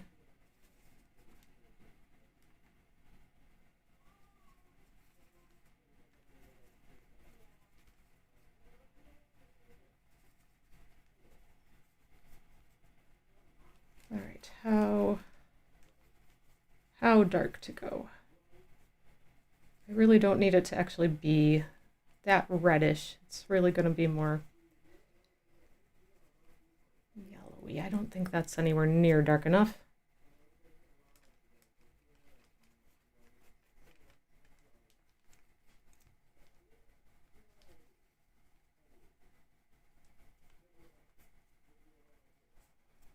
All right, I'm gonna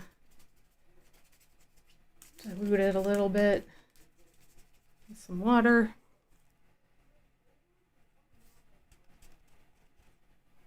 I might want a softer brush for that, maybe.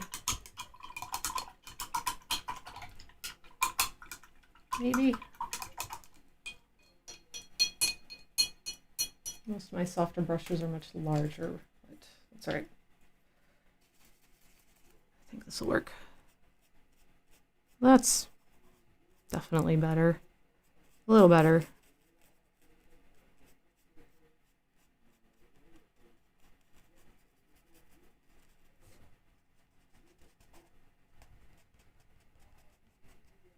It's probably going to take a few layers of doing this kind of thing to get it where I want it to be without just making a giant mess of it all in terms of the shadows.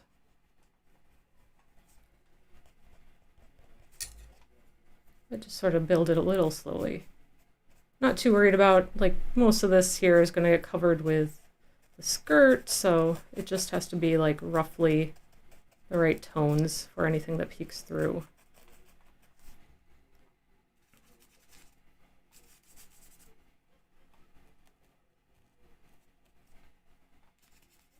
Tiny bit of flesh here.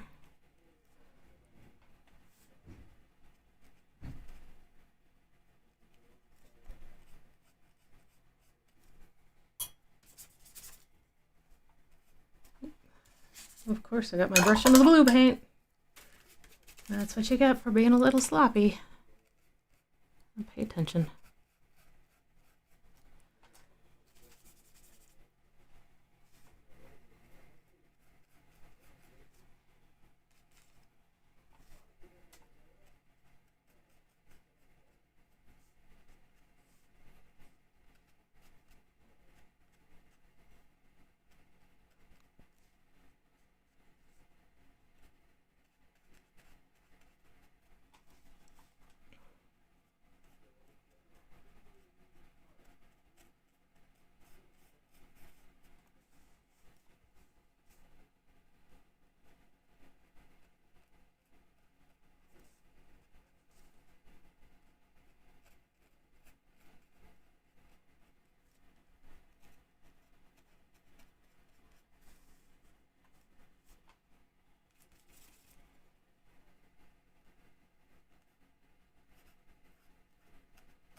Man, the colors with this camera are just killing me.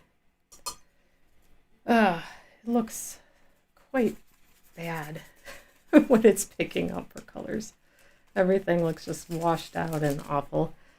That doesn't make me happy, but at the moment, unfortunately, it is what I've got. I need to figure this out very quickly. Because if a stream where I'm doing art, and the art looks bad because the camera doesn't pick up the colors well, that's sort of like a big deal, isn't it? And a little bit of a major issue for quality.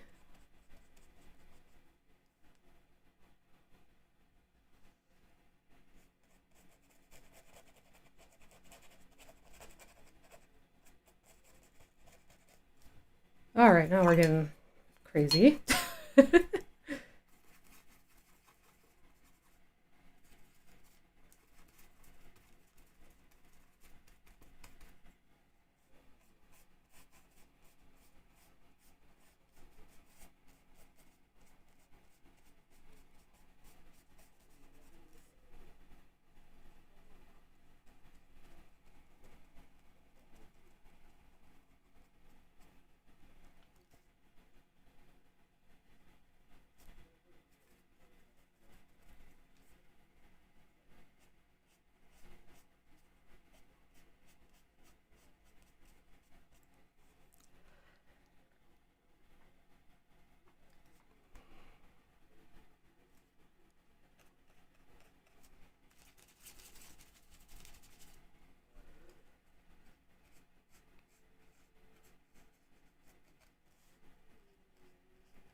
Well,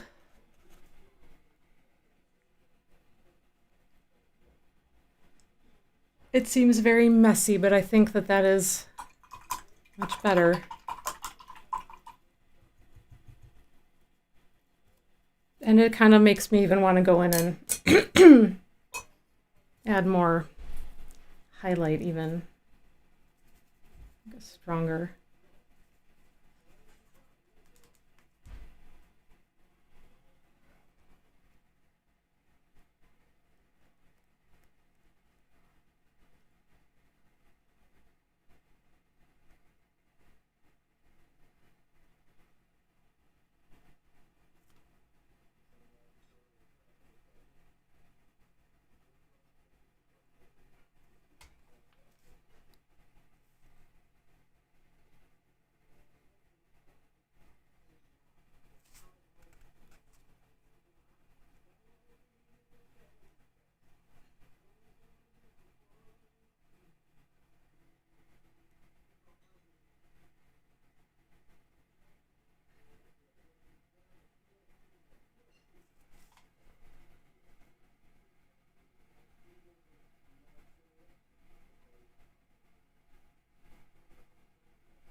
Oh, lost the eyebrow. So it goes.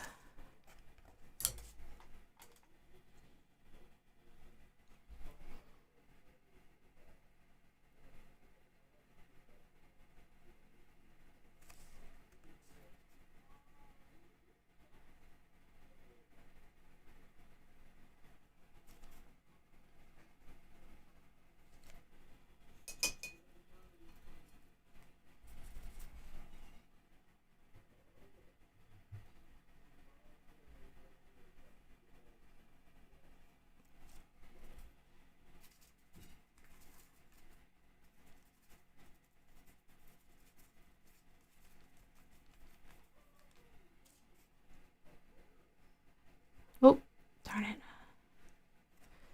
Every time you do something and then you don't realize you picked up the tiniest little bit of a paint color you didn't mean to with your brush, and then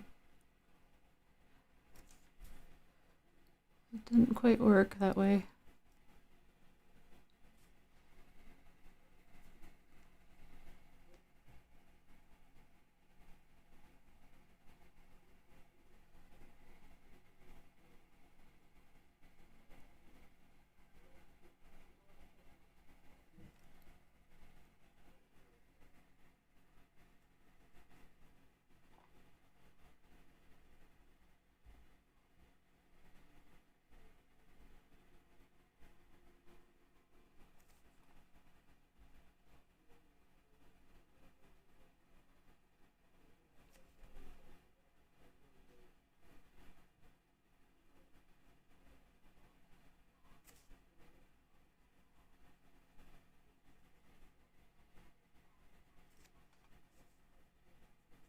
All right.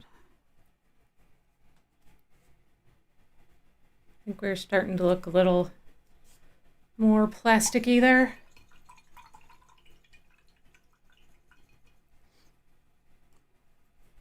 A little better.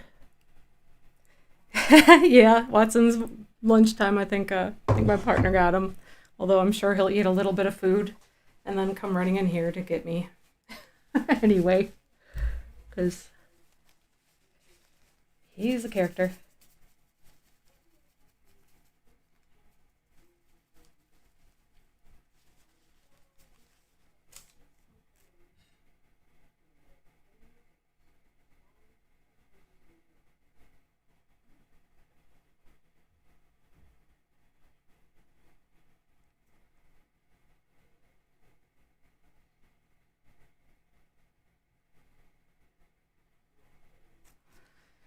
Okay.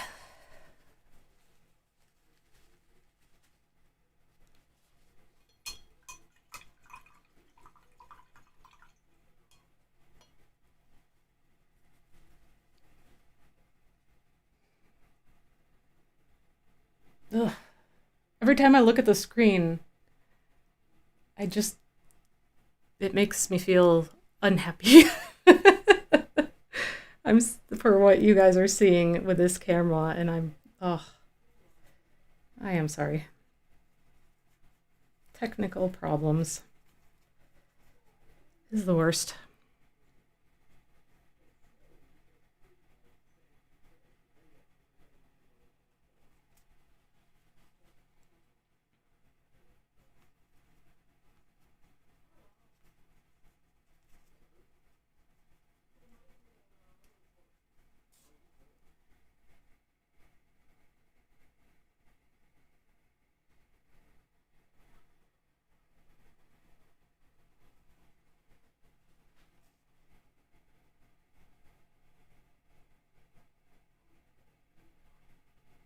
It's possible I am fussing this much more than is necessary. That is entirely possible.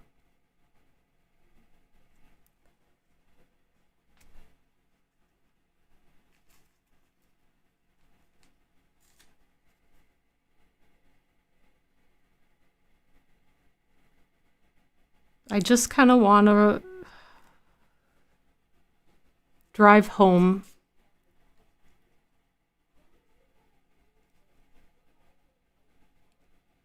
that this is not meant to be like a bad painting of a real ballerina. This is just one of those little plastic toy guys. I just want to really drive that home.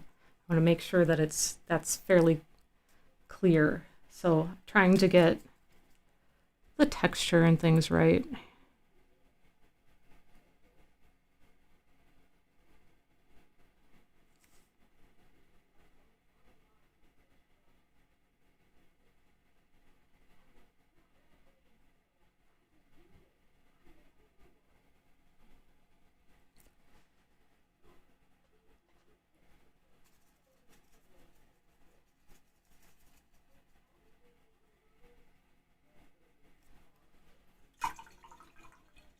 Okay, if nothing else, I will do the little kind of spindly thing that she's standing on, I guess.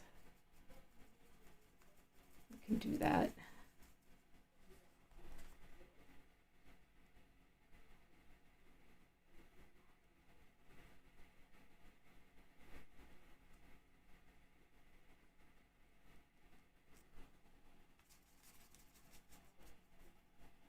My paint is not flowing very nicely anymore, so that means I need to be done pretty soon, unless I want to start with a whole new palette of paint. But we're getting there.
So just a little... Oh, time to go. Okay, bye, Jim. Bye, Mary Beth. I'm heading off pretty soon. I just want to finish this little guy also. So you guys have a great weekend. Hopefully I'll see you next week.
All right, I'm just gonna add a little bit of a hard line of highlight on here.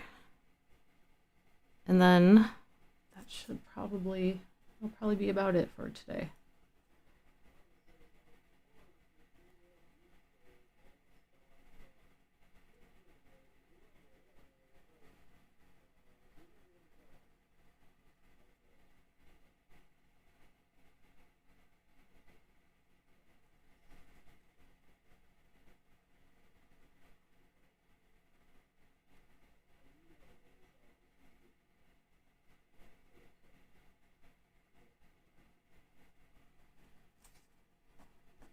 That wasn't right.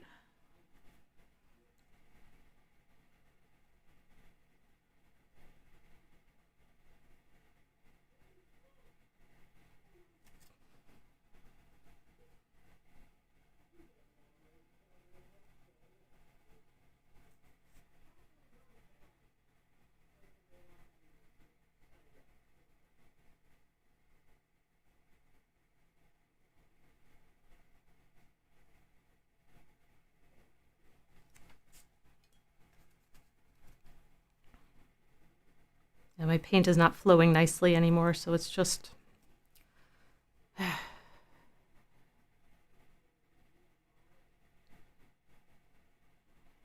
making it difficult to control, especially for small details.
Okay. Okay.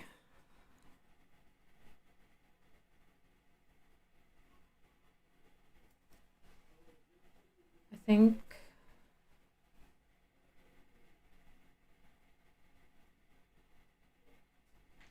that's gonna have to do it for today. Oh, there he is. Hi, Mr. Watson. Okay. So I'm gonna call it a day for this painting. I think I'm fairly happy with how this is going. It's got, I mean, it's got a long way to go, but a lot got achieved. So, you know, all things are good. And we'll pick it up on Monday night. Hopefully by then I can very quickly get the right cable, a new one, to give that a shot and try to get things set up correctly. And by the end of the next stream, hopefully we'll see this start to really pull together a little bit. It'll gel a little bit more than it is currently, but still accomplished quite a bit considering it was mostly still all white space there. So things are happening. We're getting there. All right. Thank you, everybody, for watching. Thanks for hanging out with me in my studio, and I hope to see you next week. Monday, 7 p.m. Central Time. We'll be back at it. Have a great night. Day. Sorry, it's not night.